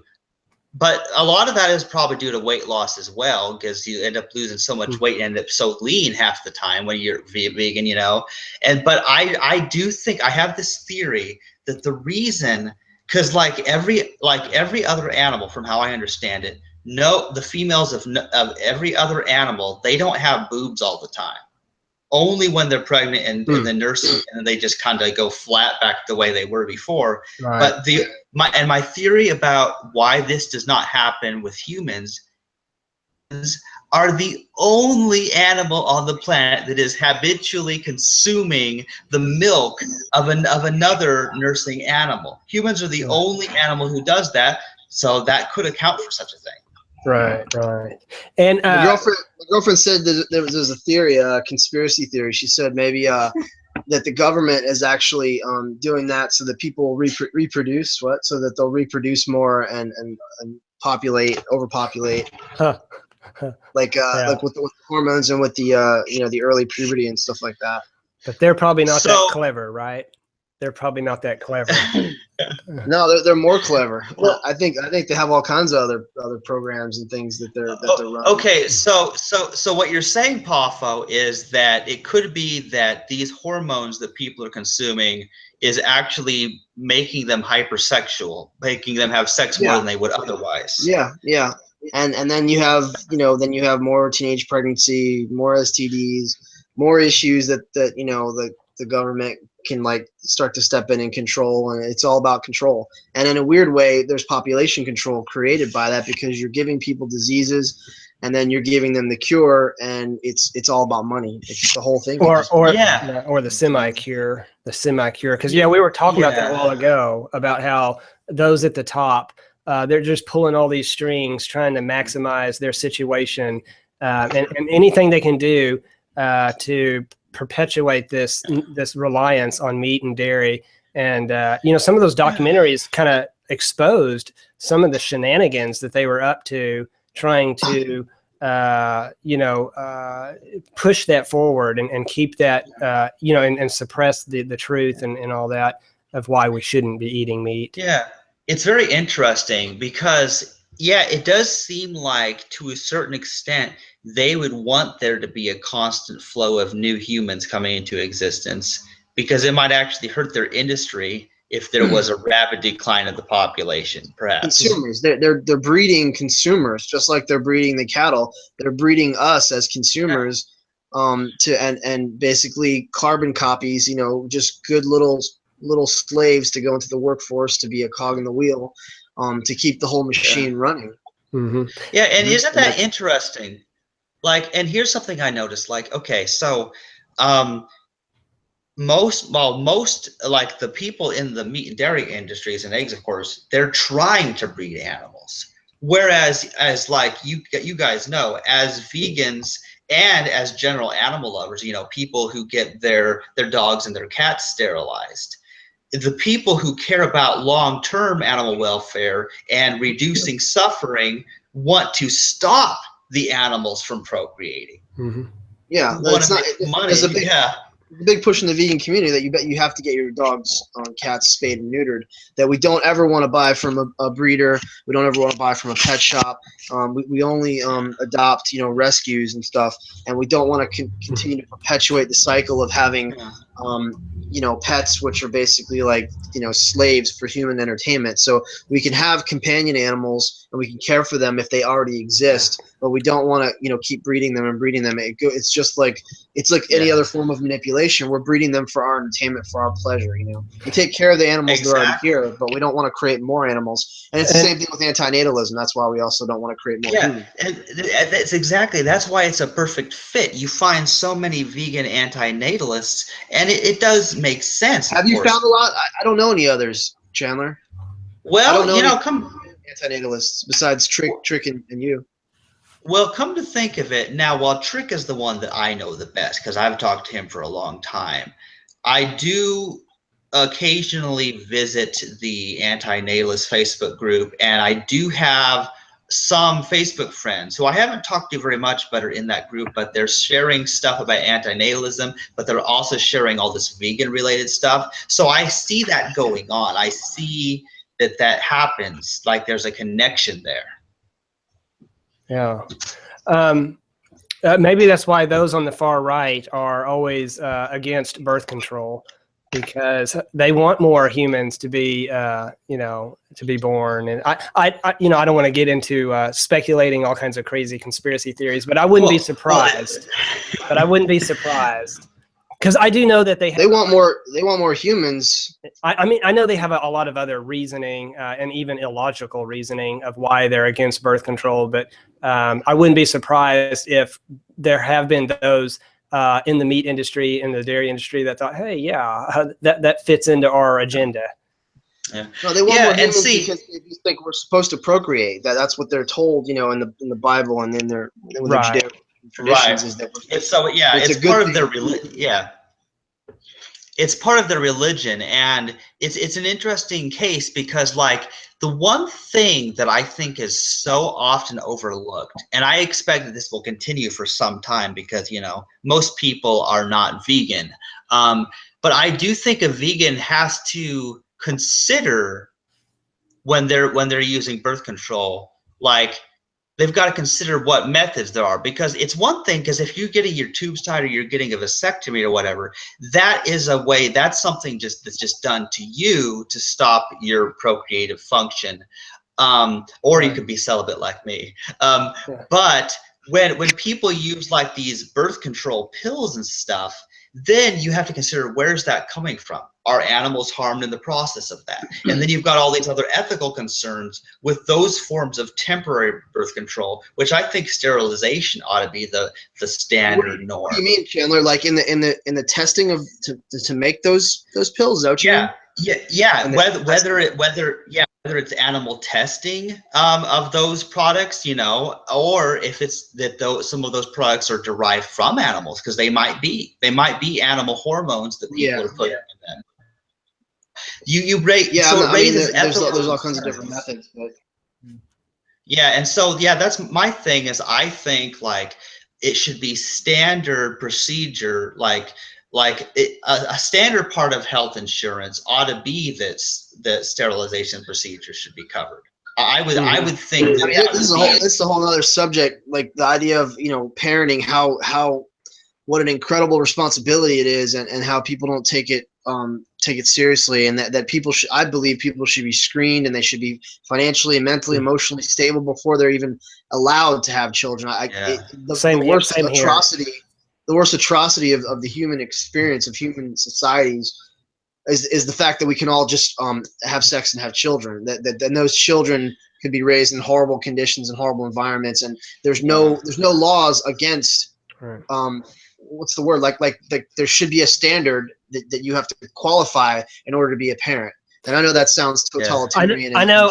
Well, and yet, Pafo, I fully agree with that. Yeah, like, I know. My brother and I used to talk about that all the time. We kind of compared it to, when what we have to do to get a license to drive, and I know some people are going to think, kind of what you were saying, that it's a little too much encroaching upon our freedoms. But I do believe that sometimes we have too many freedoms in certain areas, and there are way too many people who are not even close to being qualified to having children.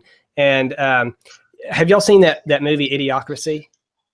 Yes, it's a wonderful movie. Yeah, that's the perfect reality where it seems like, I hate to say it, but it seems like the dumbest people are the ones that have the most children and seem to be such a drain on the system. And it's all the sophisticated, intelligent, well-developed, properly raised individuals who either have just a few children, like one or two, or no children at all, or they wait way late in life, in their 40s, before they start having children. And again, they just have like one or two.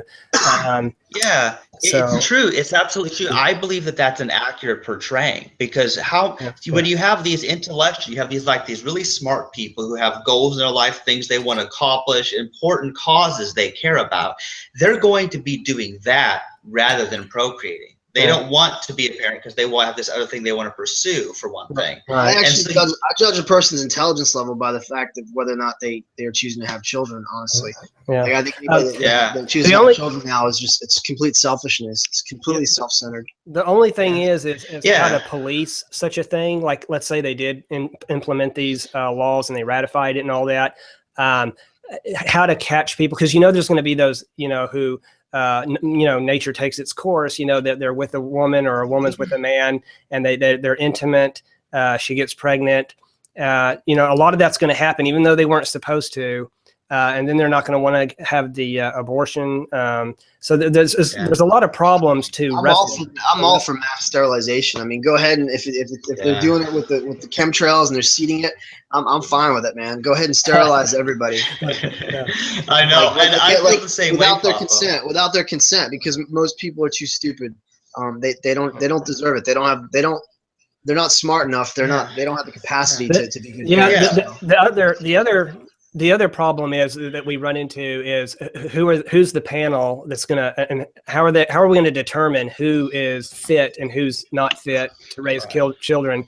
Well, Jacques Fresco just passed away, and he said it was natural law. Jacques Fresco's gone. You didn't hear about this, Chandler? 2 days ago. He was 101. Yeah, I talked to Jamie a little bit about it. He's gone. I knew it was coming. I knew it was going to happen soon. I mean, he was on his way out. Anyway. He was a smart man.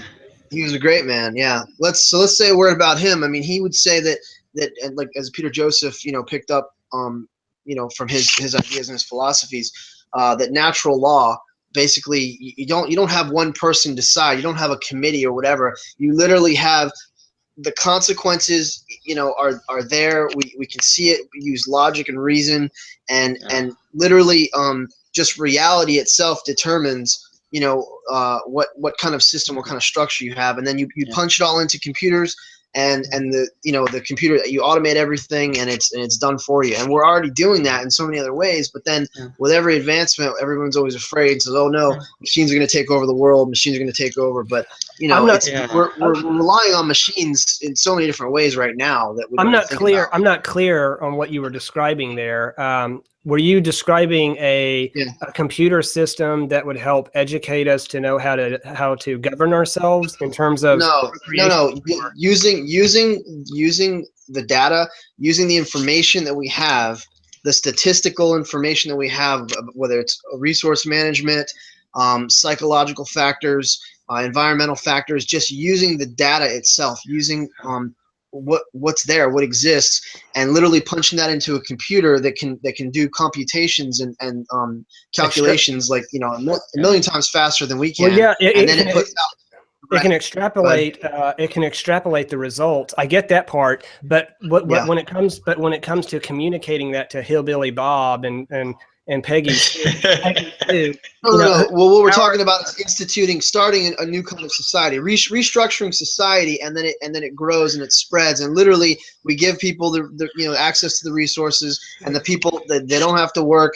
There's no private property. Literally, we have everything in common, and we use whatever we need. And it's like a rental system where we just borrow it and bring it back. And there's no more planned obsolescence. We actually build stuff to last. It's a completely different way of thinking. You have to read the information to understand it. But getting back to procreation and people not reproducing as much, I was trying to fit that into that framework. What you were saying there. So you take an assessment. You take of the education level. You take an assessment. Do a survey, and not like people filling out the survey, but you actually analyze, the populace based on their actions, based on their behavior, based on their, their mental states, and then you literally like punch it in. You say this group of people, this culture, actually this religious system, this culture is not ethically, stable enough to procreate, and that's it. But I would like to just end all procreation first, and focus on all the problems that we have and fix everything. And then once things are more ideal, and we've advanced beyond the speciesism, we've advanced beyond the fossil fuels, and we have free energy, and we're living. It's a more sane society. Then it becomes a privilege to reproduce, instead of just this is my right. I can do it, so I'm gonna go. Just because you can do something doesn't mean you should. And here's an interesting point, because now I've read some up on antinatalism and stuff, and I have a very simplistic model to it. I mean, basically, like one thing I explain is that it's a gamble, because sure, that child may, by being created, may have a happy life, and they may be a good person. They may be a vegan and do wonderful things. They may be, but 9 times out of 10, they're going to be a complete asshole. How about reproduction is not consensual? It's actually not consensual to the life form that you're bringing into this world. They don't get a choice on who their parents are. They don't get a choice by what their name is. They don't get a choice of where they have to grow up, where they're raised. They don't have any say in it whatsoever. You cannot claim to care about your child and then create them and bring them into this world. That makes no sense. We can care for the children that are already here, the ones that already exist, but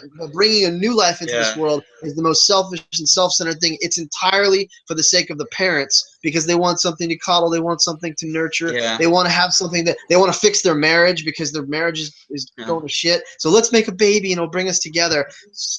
And it's interesting. Like I've thought about this before, and I like to think that my hypothetical children would thank me for not bringing them into existence. Of course, except that they don't exist.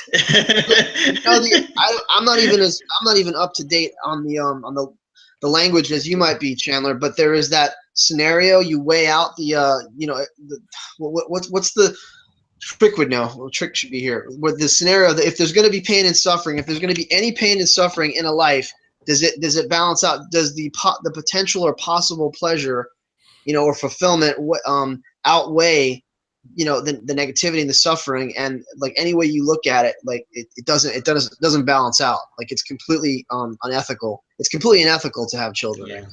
You mean right now under the current circumstances, but you don't mean that for any circumstance, right? I mean, you do believe. And I'm only talking about humans. I'm speaking about humans.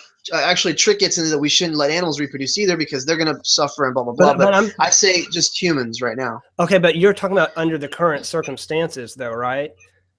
Under the current circumstances of the history of our species, I don't believe that we should have ever. We've never advanced to the point. We have the potential and capacity right now, but we've never advanced to the point where we have a more utopian type society, which would allow. Real simply, you're not going to bring your kid downtown where all the druggies and all the homeless and the drunks and the trannies and the prostitutes are hanging out, where they're going to get solicited. They're going to see all this horrible shit. You're not going to bring your little baby into an environment like that that's potentially hostile and dangerous and corrupting and even physically, like health wise, they could catch a disease, they could get sick. Right. So why would you bring a child into this world that where all of those negative factors exist? And there's another thing. Permeating. One thing I'd like to say is there's yet another element to this, because while most anti-natalist arguments focus on the fact that yes, they can't consent to being brought into existence. That's an important point. Plus, the pleasure may not outweigh the pain. Plus, 9 out of 10 times, I would say personally, you end up with people who do terrible things. You don't end up with these altruistic people like us guys. Like, seriously, guys, I think that we try our best to be more positive than negative influence in this world. Yeah, there is far too much evil and negativity and corruption and violence and carnism than there is love and loving, caring people. Okay, go ahead. I was actually going to finish a point though. But there is another aspect of this that I think personally that it's unethical to even get a woman pregnant in the first place, because of the suffering that will be imposed on her. And this could be any range, whether it's a difficult pregnancy, whether it's the pain of childbirth or an abortion, and whatever physical or emotional trauma that goes along with that. So every scenario ends up bad for the woman if she's made pregnant in the first place. That's debatable, because she's choosing it, you know. Yeah, she knows that going in, or usually they do. And some of them are willing to take that risk or that sacrifice. And I guess some people would also argue that, no pain, no gain, that, life is just full of kind of a trade where we do put effort and pain and suffering in order to get something in return. However, I just, one thing is, now that is true for women who have already been through that experience. They've had their first child. They already know how difficult pregnancy and childbirth is. For them, yes. But the first time, they do not know what they are consenting to. People need to really try to educate them and make sure they know not only what they're getting into when it comes to the actual birth, but what they're getting into when it comes to raising children. And our biology is against us, though, because they have this biological imperative that they have the instinct that's telling them that they want to. They have the attraction to their partner. They have the cultural indoctrination saying, oh, it's good to have children, and it'll be a beautiful thing. So you've got religion, culture, society, and our biology working against us. Yeah. So I was going to say, Chandler, it's a really, really important point. She probably even doesn't have a choice, because her mind is completely influenced. Her mind has been completely influenced from outside and from within to do it. Exactly. Which of course goes back to the real fact that choice doesn't really exist, because we've gotten into that, because it is just a biological function programmed increasingly stronger through natural selection. My girlfriend wants. She says the only reason, she goes, I want to be pregnant and I want to give birth, but I want to give birth to puppies. I don't want to give birth to children. I want to have puppies, and that I'd be totally fine with that as long as they're puppies. I don't want some ugly grub-looking human to come out of me and cry. I would rather give birth to an animal. Yeah, I'm telling my. No, that's one I never heard before. I haven't heard that one before. That is awesome. I tell my parents. Neither one of us think that babies are cute. We both think babies are ugly. I tell my parents. I know other baby animals are so much cuter than humans. Seriously. Seems that way. Go ahead, guys. We don't want to cut you off. Yeah, I tell my parents all the time, because they're every now and then they wonder about me because I'm not married yet and I don't have children, and I keep explaining to them basically all the things that you just read off or listed a while ago of how horrible the environment is and all the diseases and the social climate. The conditions right now just are not suitable, and they really haven't been. I don't know if they've ever been throughout history, really. Now, I do believe that could be attained in the near future, hopefully, ideally. I agree. Yeah, I believe in the potential. Yeah. Yeah, and one day, and I tell them this all the time. I say, maybe one day, if the conditions are right, even if within my little bubble, my little community that I hope to hopefully form one day, even though the rest of the world might be still Looney Tunes, but if I can create an environment that was sustainable and that I feel pretty safe with. You know, it's kind of like a giraffe. You know, when a giraffe comes up to drink water, they look both ways to like make damn sure everything is safe, and then they finally bend down and drink. It's kind of the same. And also, you know, if you look into nature, a mother bird, when it builds the nest and everything, it just really tries to make sure that the conditions are ideal, or you know, as it perceives it to be, before it starts to, you know, lay eggs and do all that whole thing. So you know, some years back, you know, getting back to that computer simulation thing where you were talking about simulating certain models and trying to accurately project certain outcomes, I had created this board game some years back, and it's called Mini Society, and it has all these ways of simulating what would happen under certain conditions and under certain monetary systems, whether it's a capitalistic system, whether it's a socialistic system, and just showing. I wanted to use it not just for entertainment, but also as an instructional tool to kind of teach people. Like, let's say you had some kind of really hardcore capitalist. If they play this game enough times, they're going to learn certain concepts about human nature and about the way, you know, the world works. And so they're going to learn that we do need to have some regulations, and that there are certain things that are inevitable to happen that we need to try to anticipate, and we need to learn from certain lessons. Hold on, I just realized what you're saying. So you're saying create the simulation to educate people about the real world, so they won't make the mistakes. They can learn about it. Yeah, it started out as a board game, and I almost finished it. I spent I spent almost a year on this, designing it and making it. But it could also be created to where you could transfer that, you know, to an electronic game online, of course. But I wanted it to also be something that could be played at a board game, you know, at a table with people in real, you know, in a real setting, you know, face to face.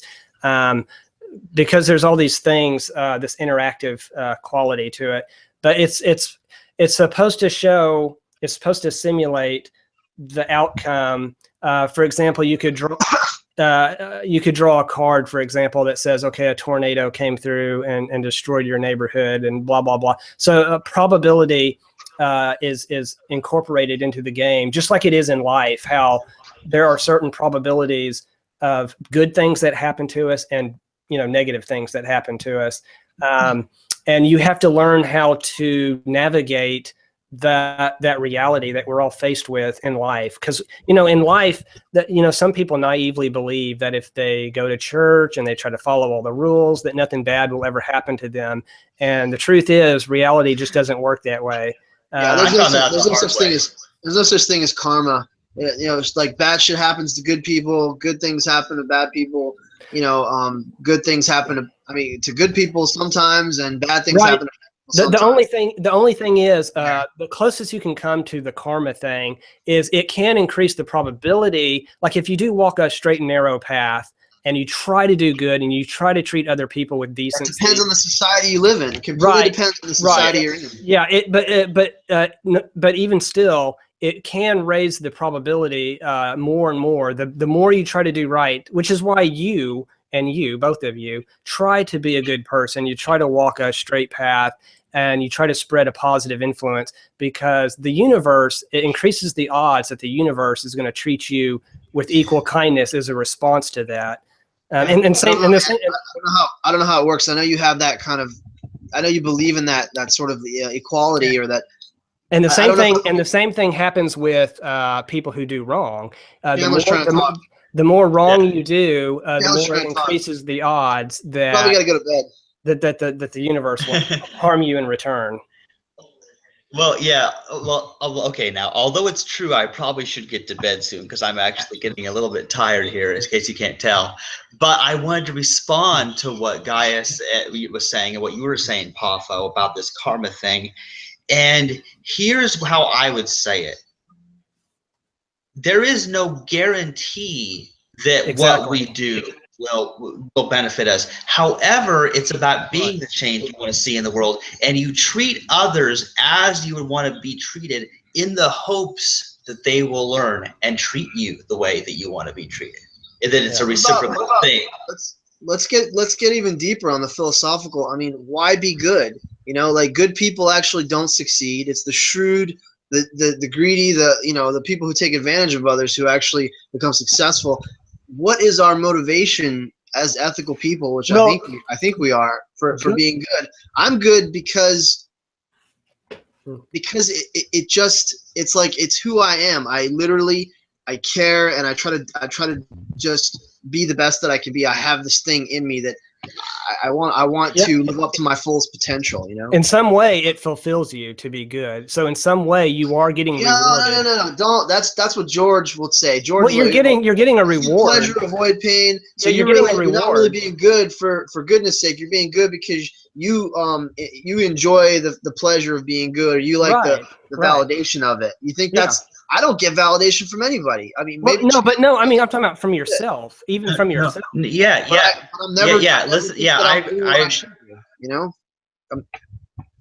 Okay. Now I think I agree with what Gaius is saying though, because here's the thing: while it's true that, like Pafa, you don't get validation from other people very often for what you try to do good, and I don't either.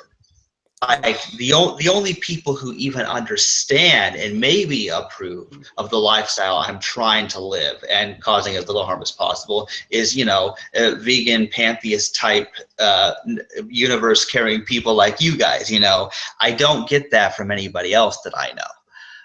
But it is, you could say, my own conscience, the feeling of knowing that I'm doing something right. Like the honesty, the compulsive honesty, where I want to tell the truth, that is a thing that in every way, shape, and form, it would be easier socially if I could lie. It would be easy to tell people that like that I'm lactose intolerant and that's why I don't eat dairy. It would be easier to lie about it than to tell them the truth that I'm vegan for ethical reasons, because I get more backlash. I tell the I tell the truth because I care about the animals, because I want to spread veganism. So I have motivations behind things like that. So that's not a good example for me, but I'm saying I'm saying being good when no one's looking, doing the right thing. We know there's no heavenly reward. We know there's no God, keeping score. And it's like, but doesn't it make you feel good to be good? Like even in private? Doesn't it make you feel good? No. Oh, come on. It's a burden. Wait a minute. No, wait a minute. We got to go back. It's overwhelming and it's exhausting, but I just keep doing it. I know, but don't you feel that wait, don't you feel that it's correct? Don't you feel that there's a fulfillment there, that you're on a correct path? I feel I don't know what path I'm on, but I feel that it's the right thing to do. The right thing to do. Yeah. Yeah. And don't you feel that in the long term, even that it's going to lead to something better? I don't know where it's going to lead. I have hope. That I do will lead to something better. You have a hope that it's going to lead to at least some form of betterment, right? I mean, okay. Yeah. So you want to aspire to be good. And by the way, I don't know, a few things real quick I just want to mention. I know Chandler probably wants to go, but I haven't been on with you guys a while. We haven't talked in a long time. I mean, I've been going through a lot of stuff. I mean, I wanted to find out kind of what this thing is. You guys are doing like a Saturday night Pantheist vegan hangout now. You can explain it to me like off air, but this is just my second one. Go ahead. This is just my second one, and I don't know that I'll be able to continue them. But I kind of wanted to do a little bit, especially when I thought Angie was going to show up, because we're since I'm just now coming into this whole vegan thing. I wanted to ask you how you're doing with it. If you had any questions or problems, or if you needed help or guidance. Yeah. Because I'm nowhere near experienced enough to kind of talk about it on the level that y'all do. I did have a question, by the way. Again, I'm having pimples break out, and I think it's because I'm eating a lot more fruit now, which is what more fructose. There's a lot of factors involved with that, guys. But when you first transition to a healthier diet, your body is going to actually detoxify, and you might break out, you might get oily skin, you might actually get sick for a little while, because your body's in the process of actually ridding itself of all the toxins that are there. Because when you eat raw fruits and vegetables and you get on a whole foods plant-based diet, your body actually starts cleaning itself out. So you might have a detox period that'll only last maybe a few weeks. and then it goes away. So Right. I've heard that often actually, that people break out when they go vegan. Yeah, I was reading that, and they say it's Yeah. supposed to clear up afterwards. Yeah, it passes. It's just like what I told you about, like, diarrhea and going to the bathroom, so frequently, like especially with high fiber, fruit, whole foods and stuff. Yes. Like, you'll end up that first month, you'll be like shitting 5 times a day. But then it kind of balances out, and then it depends on what you eat. And then after a while, you're always regular. You don't have to worry about constipation ever. Yeah. In fact, Pafo, Monique and I, on one of our podcasts, we were talking about that same very thing after going vegan, all, just pooping, literally just pooping all the junk out. Well, and just it's incredible. Actually, I don't think it's the stuff that was in there. I just think that your system is finally starting to work the way it's supposed to. So we actually are supposed to go like 3-4 times a day, like frequently. But because think about it, you don't want all that food to stay, stuck and putrefying in your intestines. So it's good to be regular. But all I was saying was there are a few alarming sort of aspects when you transition, but don't worry about that. Like those things will pass, and your system will regulate and balance out. Right. Yeah. Right. And of course, I mean, okay, so one thing I wanted to say is that this whole vegan hangout thing that I've been doing lately, like I did this, I think it was last Saturday, and I'm doing it this Saturday, and that's just because it's the only time I've had time, because I don't work on Sunday at Hy-Vee at least, so I'm able to stay up a little bit later on Saturday night. So that just seems to be a convenient time for me. So I just sent that message and tried to see who was available. I'll do it. No, I'll do it. It's just exactly when I finish my activism, my when I'm doing my demonstration, the Cube of Truth, Anonymous for the Voiceless, like exactly when I finish, that's when you guys always start. So I'm always driving and I see the notification and I'm like, shit, and I'm trying to get home. But usually we might go eat afterwards. So like that's what we did tonight, is we went and ate. Yeah. But if I can get out of there and just come home, I can join you guys. It's just like back to back. Like and that's why I wanted to join you guys the very first time, because it was in my head. Like I've been talking to people, literally talking to strangers all day long about veganism. So I was definitely. Yeah, definitely. And, of course, I plan to keep doing this, maybe not every Saturday if something comes up, but most of the time I want to at least do one of these a week, because it's just so nice being able to talk with some vegans, talk about, and this morality issue, why be good if there's no heavenly reward? That is a challenge that Christians bring to atheists all the time. And that argument makes me so sick. Because I mean, we're good. We're actually the only ones who are good for the right reasons and good for goodness sake. Because this took a long time, Chandler, for me to realize, if there's no heavenly reward, if I'm not going to get, it's really hard to get that out of your system, that you're doing the right thing because you're afraid of being punished. No, there really is no punishment, so I can get away with this. So now I know I'm really being good. That's the litmus test of really being good, is when you stop believing in a supernatural overseeing type God. Right. That's the real test. But and personally, I feel that that's the only way to truly know where your priorities lie and how good of a person you are, is just when there's no financial reward, there's no social reward, and you don't think you're being judged by a man in the sky, and you don't think you get an afterlife. Without all of that, I've come to the realization that being good only equates to the golden rule, and doing for others what I would want done for me. And I think the golden rule is actually a pretty sound way to live, Hey Chandler, maybe we do for others as we would have them do for us, because they are us and we are them. And there you go. Pantheistic sense. So there you maybe go, that's the real reason behind all of it. I mean, that's why you treat other life forms and other beings with love and respect, because you don't damage and hurt your own body, so you wouldn't damage and hurt another part of your body, because we're all one. We're all the all and the omnia. Exactly. That's it right there, isn't it, Pafo? That they are us. Love your neighbor as yourself, because your neighbor is yourself. Yeah. It doesn't. Yeah. It's baffling to consider, because there's so much distinction. I had these drunk assholes in my face today, blowing smoke in my face, making all these excuses and justifying, and just I see so much garbage and corruption, and I absolutely have so much hatred for the people in the meat, egg, and dairy industry and what they do to the animals, and but again, those are human beings who have been conditioned, and they literally don't know any better. They don't know. And once they know better, if they have the capacity, they'll be better. Right. So I don't hate them any less, but I understand them. By the way, you did that anonymous event. Could you tell me a little bit about that? Like what you did that day? Did you go and do that? I do it every weekend. I do it every weekend. Gosh. So you wear the mask. You wear the mask, and so what do you do? Kind of tell me about it. Chandler, did you have to go, or do you want? Can we guys keep talking? I don't want to keep you if you're falling asleep.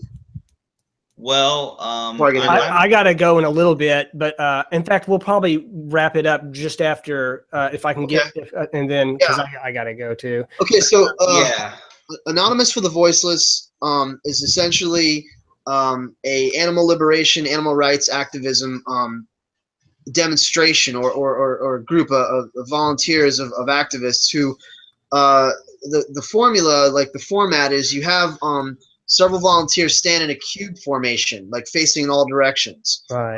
So you need at least 4, and you hold laptops or tablets with media, with footage, with undercover footage of of the slaughter, of what goes on in slaughterhouses, in the fur industry, and in the egg industry, like whatever it is, basically animal cruelty and the violence and how animals are treated and what they go through. And so you wear the Guy Fawkes mask, which is oh, you got one. Oh, wonderful. That's wonderful. So you wear the Guy Fawkes mask, and you just basically stand there, and you stand there stoic, completely static and stoic, and you just hold the media, whatever it is, and you don't do anything. You wear all black, you wear a hood, and the idea is you create like a very evocative aesthetic. So as people are walking by, they notice you, and then they come along and they want to see what it's all about, because it's very interesting. It looks like an art piece. You have these white faces facing all directions, and they're holding something, and we'll have signs, like if we have 2 on each side, one person will be holding a sign that says truth, or another sign that says ask us why we're here. Right. Or watch a video to ask us to find out why we're here. That's what it is. Watch the video to find out why we're here. And then the idea is you don't say anything, you don't do anything, you just hold the laptop or the tablet, and then when people come up and they show interest and they start to watch, we have outreach people who will come up and say, have you ever seen anything like this before? Are you aware of what goes on in the meat, egg, and dairy industry? Do you have any questions? And then they start to basically sort of evangelize and sort of witness to them and just communicate with them and explain stuff and answer their questions. But most of the time it ends up being like a debate, because most people have all these bullshit excuses. Right. They're like, yeah, that's really horrible, but if the meat is humanely raised and if it's cared for, and I only eat a little bit of meat, or so basically we're having to educate. It's like educating the public using the real footage, the information. So you and others actually reproduced that what those, because I saw the video of some people doing what you described, and so you and some others actually reproduced what they did where you live. Is that what you did? Yeah, every city, like almost every country has a chapter now. Anonymous for the Voiceless is huge, and they're in every city, every country and every state has like a chapter, and it's so they're activists, they're volunteers who do it. So we have maybe like 8 or 9 people, maybe 10 people all together. Where you're at? Yeah, in Portland, but we're having a real hard time trying to find Yeah, but y'all have done this at least once, right? What? And y'all have done this at least once, though, right? No, it's been going on. It's been going on for the last like 2 years. I just got involved for like the last month. I've been doing. I it, see. Weekend. So yeah, this has been going on since 2014, 2015, maybe. I could be wrong with that. And when you did it, when you partook in this, what was the response on average that you got from passerbys? We get all kinds of responses. So when you're doing Cube, you don't talk. You just hold the media, and I just my head's gonna explode listening to all this stuff. It like I get infuriated, and it's also there's a lot of weird therapeutic aspects to it, because I'm watching people, and when you're behind a mask, you're not there anymore. You don't have to worry about anything. So you can stare at people, and I look right into their soul. I look into their eyes, and they look into my eyes, and I can see right through. I see all the superficiality. I see them looking at their cell phones. I see them as they walk by, and they ignore it. Okay, well, the people that come up who are interested, if you're talking about the turnout rate, it's actually really good, because if you have good outreach people, we explain to them, and then we hand them a card, and we say, here, check out the website. It's got a bunch of links, a bunch of resources. You can look into it. Try the 22-day challenge. There's like a challenge to transition to a vegan plant-based lifestyle, and it gives you all the information on it. So we hand out flyers, leaflets, bumper stickers. We have bumper stickers for all vegan grocery store here in Portland, and then the cards and stuff like that. So we commit, and we switch out. So I'll do outreach for a little while, and then I'll do the cube. And then if we get tired, because we have to stand completely still, and so when we get tired or whatever, if we have an issue or problem, we raise our hand, and then an outreach person will come. And we also do that to let them know that there's someone that's interested. But generally, people's reactions is just like online. Exactly in the debates that I have online, you get people, well, plants have feelings too. Well, it's a cycle of life. Well, meat eating, and that's what helped our brains. That's what helped us evolve and helped our brains grow. You get all this shit, and you have to counter all of these excuses and justifications. I know. Just try to be patient with them, and because I think you're doing a good thing. I think that's a great thing. Hopefully you by now, especially, you expect that, and you know that there's going to be a lot of ignorant people coming in who are clueless. Everybody is clueless. We get vegans that walk by too, and they're like, "Good job, man." They'll come up, they'll be like, they fist bump. They're like, I believe in what you're doing, man. There are vegans that walk by, and they help charge you. Us, yeah. But most of the people, 95% of the people, they have no idea. They've never seen the footage. They've never watched Earthlings. People are incredibly ignorant. But it also depends on where you are. When we were at the campus, at the college, we had much more positive responses and many more open-minded people who are receptive to the message. But like where I am on the square, I hate this area, the Pioneer Square. It's all like homeless people and drug addicts, and just a lot of like garbage and riffraff, and really superficial, shallow people, materialistic people who are coming out of Nordstrom's, right outside of Nordstrom's. So they're shopping, they're buying like $250, pair of shoes, animal skins. They're wearing all kinds of stuff. They don't care. They overlook it. So have you ever the reception depends on the crowd. Have you ever gotten in trouble by the law? Well, they asked us to leave the other day when it was raining, and we kind of went under the awning because the laptops were getting wet. And then Nordstrom was like, "You guys can't be here, you're loitering." I'm like, "We're here every Saturday." But so I just held an umbrella and I stood there. We did a protest outside of Salt and Straw, but it wasn't anonymous for the voiceless. It was just like a peaceful protest. And I was speaking to people who were waiting in line at the ice cream store, and the girl came out and asked us to leave because somebody had complained. So that's all they can really do is ask you to leave. If it's on public property, they can't stop you. That's now here's the $1 million question. The effort and energy that your group puts into demonstrating in that way, and the amount of people that you think you affect in a positive way, do you think it's worth doing that, or do you think it's better to try to do it online through imagery and video or whatever? Or I think those are both valid. Those are both valid methods, but the efficacy of it is entirely based on the location. I believe that. I firmly believe. So I'm trying to push them to move next weekend to 23rd in the Pearl District, which is much more sort of intellectual people, more, just people who are more cognizant and environmentally conscious and stuff. Because where I am now, it's just like street trash, man. So it's difficult.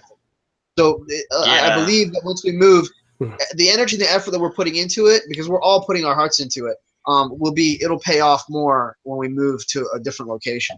That's good. I guess that's a good note to end on right there. Yeah, I think that's pretty good. And I think overall, I would encourage everybody to get involved in some form of activism, some form of outreach, some form of education, because that's all it really is. Whether it's through podcasts, through radio, whatever you want to do. Speaking to people in your neighborhood, handing out flyers, getting involved in some local group, because the animals, they can't afford for us to wait to get our shit together before we can do something positive to save them, because animals are dying every single second. They're being tortured and mutilated and raped and violated. So you just got to think about it, man. Like whatever you're doing, if you have the means, if you're emotionally stable and you're available, you should do some form of activism. Like we should all be doing something to communicate. Yeah. And you know, here's what's interesting about it, in that although like I'm really sad about the whole state of affairs, the animals suffering, including the humans suffering, what humans do to each other anyway is bad enough. But what I do love about doing these hangouts with you guys is that we're able to go in depth with all the deep, the science, the religion, the philosophy, the ethics, the politics. We're able to get into all of this and look at it as a big picture and go through everything. I just love it because we leave no stone unturned. It's the whole, because we all are sort of we're all well-rounded, you know, and there's a synergistic effect, and it's a holistic approach because we know that all these things are interconnected. Our diet, you know, the environment, our health, philosophy, you know, the spiritual beliefs, ethics, morality. These things are all interconnected. Yeah, so that's why I always thought your show was great, Chandler. And by the way, are you doing a show tomorrow? What's going on tomorrow? Yeah, that's the plan. And let's see. Topic? Yeah, I had a topic that I was going to propose, but it slipped my mind. I guess I'm getting tired. But yeah, so but whatever I end up doing, I hope it goes well. And what another thing I look at is, even if that's a total bust, I'm getting so much out of doing these vegan hangouts where we talk about all this great stuff. Yeah. I mean, we're focusing on the stuff that matters. And by the way, it's cubeoftruth.com, and Anonymous for the Voiceless. There's a Facebook page, and I believe there's a website, Anonymous for the Voiceless. And people get confused because we have the V for Vendetta Guy Fawkes mask. And they're like, oh, you guys are anonymous? Like, that's cool. Either they come by, they're like, oh, that's cool, man, you guys are the hackers. Or they're like, you guys are terrorists. And it's like, we're not affiliated with Anonymous. Like, the Guy Fawkes mask has just come to traditionally be associated with revolution or anybody that's opposing social injustice. So it's a perfect, it's a perfect symbol for Anonymous for the Voiceless. It's the idea that, like, you know, we are standing up for change, for positive change. Sure, yeah, exactly. So that's you know what I think. That's what you know what we have no association with the hackers. Whatever your opinion is about Anonymous, that's not the same organization. Yeah, well, you know what I think would be neat is if they actually wore masks that looked like those animals, the cows, the chickens, the pigs, and stuff like that. I wonder. Or wear a green version instead of a white one. Wear a green one, so it's vegan. I don't know, plant-based. Yeah, I mean, to distinguish ourselves from Anonymous, maybe that might make sense. But I actually like the mask because it's very okay, neutral. It's sardonic. Yeah, it's completely neutral because it's white. It's almost like a mime, and it's kind of sardonic. So it's kind of creepy, but it's not benevolent and it's not evil. It's just right in the middle. It reminds me of the drama mask. You know, like the smiley face and the sad face. Right. It kind of has that look that almost like a clown, but it's weird. It just represents almost like I know whoever designed it did a good job of morphing multiple. I said whoever designed it did a good job of morphing multiple expressions subtly into it, because you can look at it and almost interpret all different kinds of emotions. That's true, and I know what you're saying, guys. Because actually, when I look at the footage of Cubes of Truth, you actually project and you get out of it. You're staring at a person just standing there. They could just be thinking about whatever. People even have their headphones on, like earbuds on, while they're doing it. But they could be thinking about whatever. But when you look at them, you get whatever you're thinking out of it. Like it's more powerful. It's really weird. Like with that mask on, you actually become much more powerful and sort of stoic, and it can affect you in all these different ways because it's like a form of art. It's weird. It affects people differently. Little kids are scared. Like some girls are creeped out. Other guys are like, whoa, that's cool, man. Like we look like whatever people sort of project. Yeah, it's kind of a blank canvas. It's very interesting. Yeah, but the idea, real quick, let me just say, the idea is to not focus on the person. That's why the mask is there. It's because we're all about communicating. It's so that you're not distracted by a person staring at you, because in human societies and human interaction, there's always these expectations and these sort of social norms. It's wiping all that out. We're just a mannequin presenting an image, presenting a truth.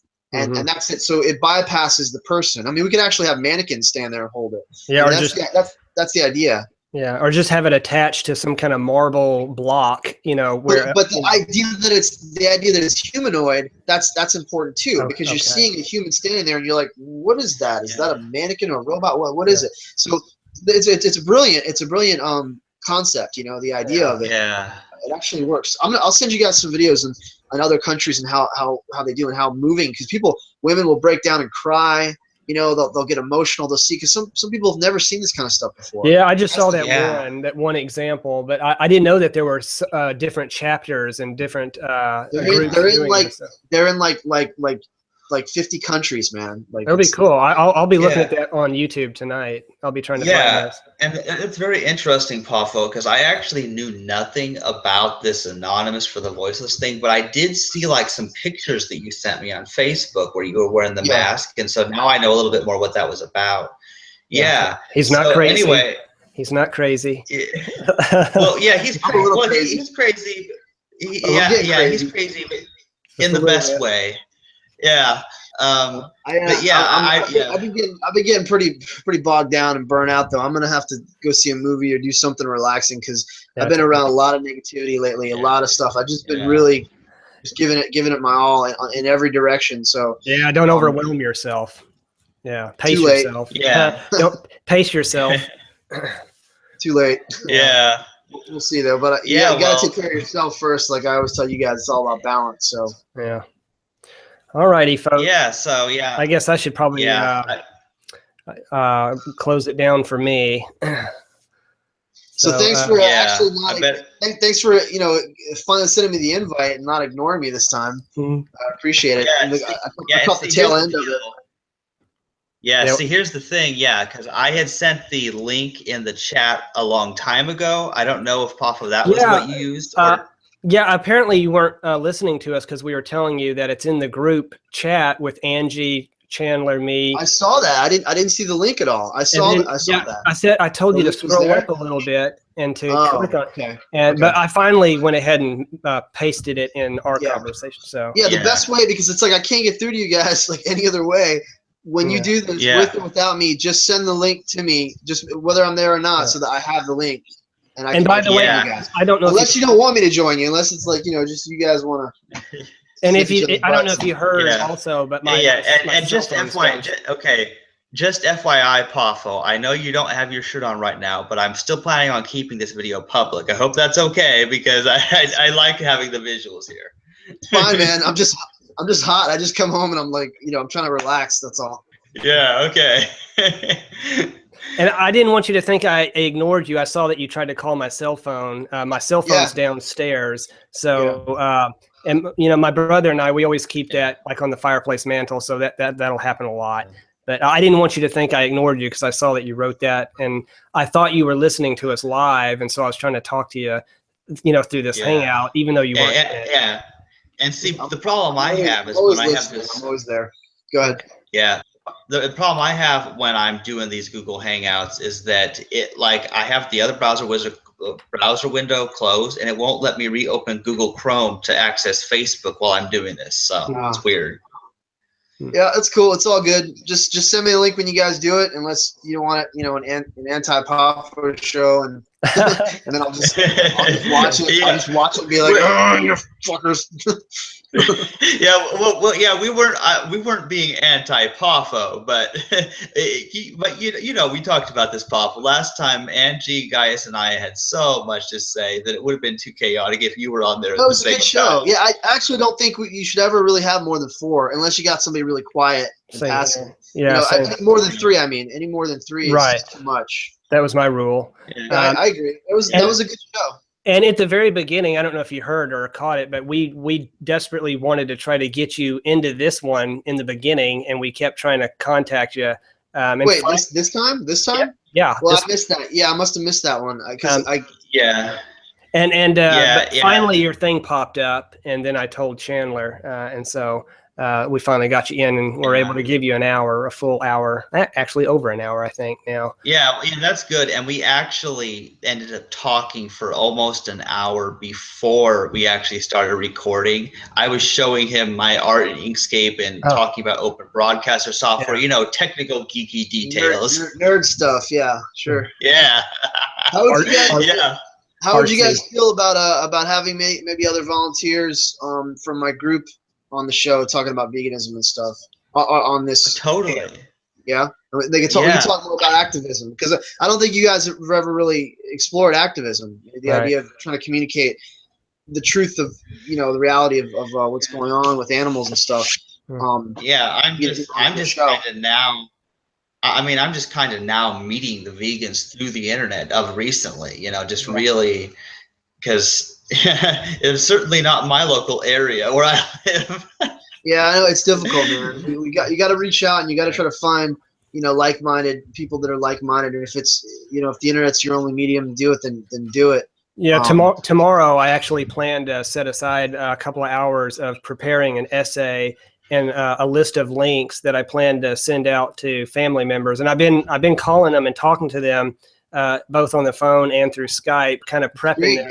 Like for the documentaries and stuff. That's awesome. Yeah, and I kind of been prepping them, letting them know that this is coming, that I'm about to send them a wealth of a load of information and what to expect from it, and kind of why I'm really passionate about it now, and I tell them I just recently became a vegan, and why I think it's extremely important that they all make this same life decision, this change that I recently made, and I just think it's the way to go. I think veganism is the future. So it is. Yeah, man. definitely. It is, and even if it's called by some other name, it's called something else. The idea of doing no harm and not inflicting unnecessary violence and cruelty. That's what it's all about. So. Yeah, absolutely, man. We got to get Peter on. And I think that Peter is totally against it. Peter thinks veganism is a cult. He thinks all this stuff, and I've been trying for so long to get him on a show, just me and him, and he's difficult. He refuses. I'm all for it. If you can talk him into coming on, that would be great. But I don't think he'll do it. just don't gang up on him. Just don't let it be an ambush.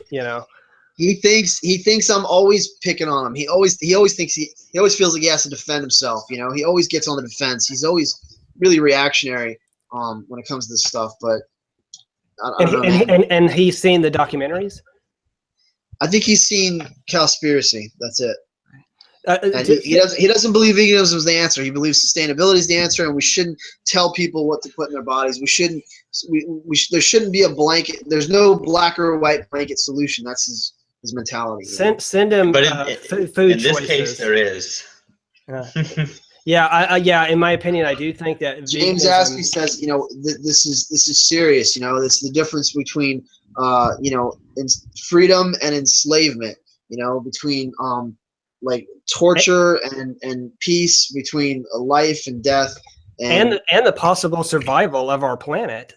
Yeah, absolutely. People don't get it. The environmental aspects, the health aspects. Send him food choices, and then also forks over knives. He can't send him anything else. He's pissed off at me. He's fed up. He doesn't want to watch anything else. He's totally like burned out.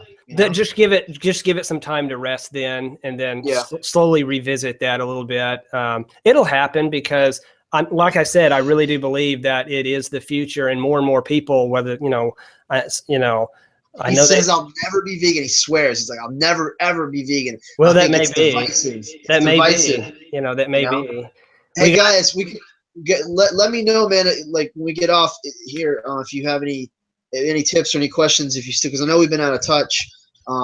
But about the lifestyle, about what to eat and stuff like that. And, I definitely know to always message you or Chandler if and Angie. Actually, I just don't want to. I mean, I felt like I led you to this, but then I've been so busy and we've been out of touch, so I just don't want you to feel like I kind of abandoned you.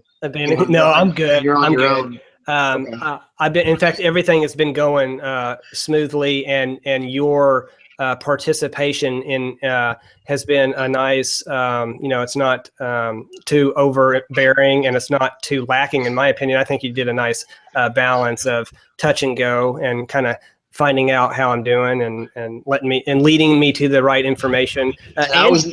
Go ahead. I was just going to say, Angie was the same way. She was really very considerate, very polite. She would like tell me things and just let that sink in. She would never force it, or get aggressive with me. She would just like say little things, and it kept eating away at me, in a good way. Yeah. So, and hey, guys, I was never mad. I was never frustrated. I'm telling you that's it. Like Chandler knows me by now. I was never mad. I'm just intense. I'm just passionate. That's all. Yeah. But yeah, it's all good. I'm totally happy with going vegan so far. I haven't had any negative experiences, and I doubt that I ever will. I don't foresee that I ever will. It's difficult when you're with family and when they go out to eat. It's difficult, around family members who are omnis, who are carnists. That's where it gets hard. It gets hard when you're traveling sometimes if you're not familiar with the areas. But just remember, as long as there's a grocery store that has a produce section, you're fine. I mean, even 7-Eleven has apples and bananas and things and things that are, and remember, vegan isn't just meat alternatives. Vegan is, fruits and vegetables, pasta, rice, beans, legumes, lentils, nuts and seeds. I've been watching breads. That's human food. I've been really absorbing a lot from YouTube also. I've just been constantly finding these cool vegan YouTubers and subscribing to their channels. And there's so many. Watching all the videos. This one guy, Mick the Vegan, so far is my absolute favorite. That guy, that guy's so knowledgeable. Yeah. Well, he says, I thought it was Mick because he shows a microphone as the pictogram. So it's Mike. Okay. Yeah. Okay. Spelled that way. You got Aaron Janis, you got James Aspie, you got Emily, Bite Size Vegan. Oh wait, of course the king. You got Gary Yourofsky. I actually did know that it was Mike. I guess momentarily I had a little mental relapse there, or I thought that it was Mick. Okay, yeah, not Mick Dundee. Lazy Vegan too. Cheap Lazy Vegan has all these incredible recipes, and not necessarily for health, but for people on a budget, and just tons of stuff. Yeah. Chandler, you dance a lot. Are you gonna do a dance? I saw your little. Little tagline. That's a little name I gave myself. Can you give me one? Can I put one on my screens that's like Sir yells a lot? Yeah, because like it doesn't look like it's letting me do it for other people, but I'm using the Hangout toolbox to do that. It has a feature for that. So each of us should be able to set that up like next time, probably. Yeah, theoretically, we could all have a little title and tagline if we want. I want a superhero name. I want my superhero name at the bottom. Off the magic dragon or something. All right, guys, I probably better go. Yeah, man. So I got keep in touch. Chandler, message me tomorrow. I'm not sure where I'll be. Whatever if the philosophy, science, religion show. If it's about some good stuff, I'll join you guys. Yeah. Before I get off of here, one more vegan YouTuber that you guys, in case you don't already know this. Okay, there's the Vegan Atheist. Okay, I've come across. It's hilarious because sometimes you got the stupid carnist comments and sometimes you got the stupid Christian comments. No, he's awesome. I really appreciate his, and why am I forgetting? Michael. Damn it, Michael Good. What's his name? The vegan activist. It's the vegan activist. His name's Michael. Brilliant. He's a guy from the UK, I believe. Just such amazing videos, amazing production quality in his videos. I think I did. Stuff. I think I did subscribe to him. Yeah, and I did like him. Yeah. He's doing so much, man. He's like the next up. I would love to get all these guys together. I mean, because they're like heroes to me now. Well, we're gonna do more hangouts like this in the future, I think. So, as for now, good night, guys. Thanks, fun. Chandler. Thank you, guys. Yeah. Take care.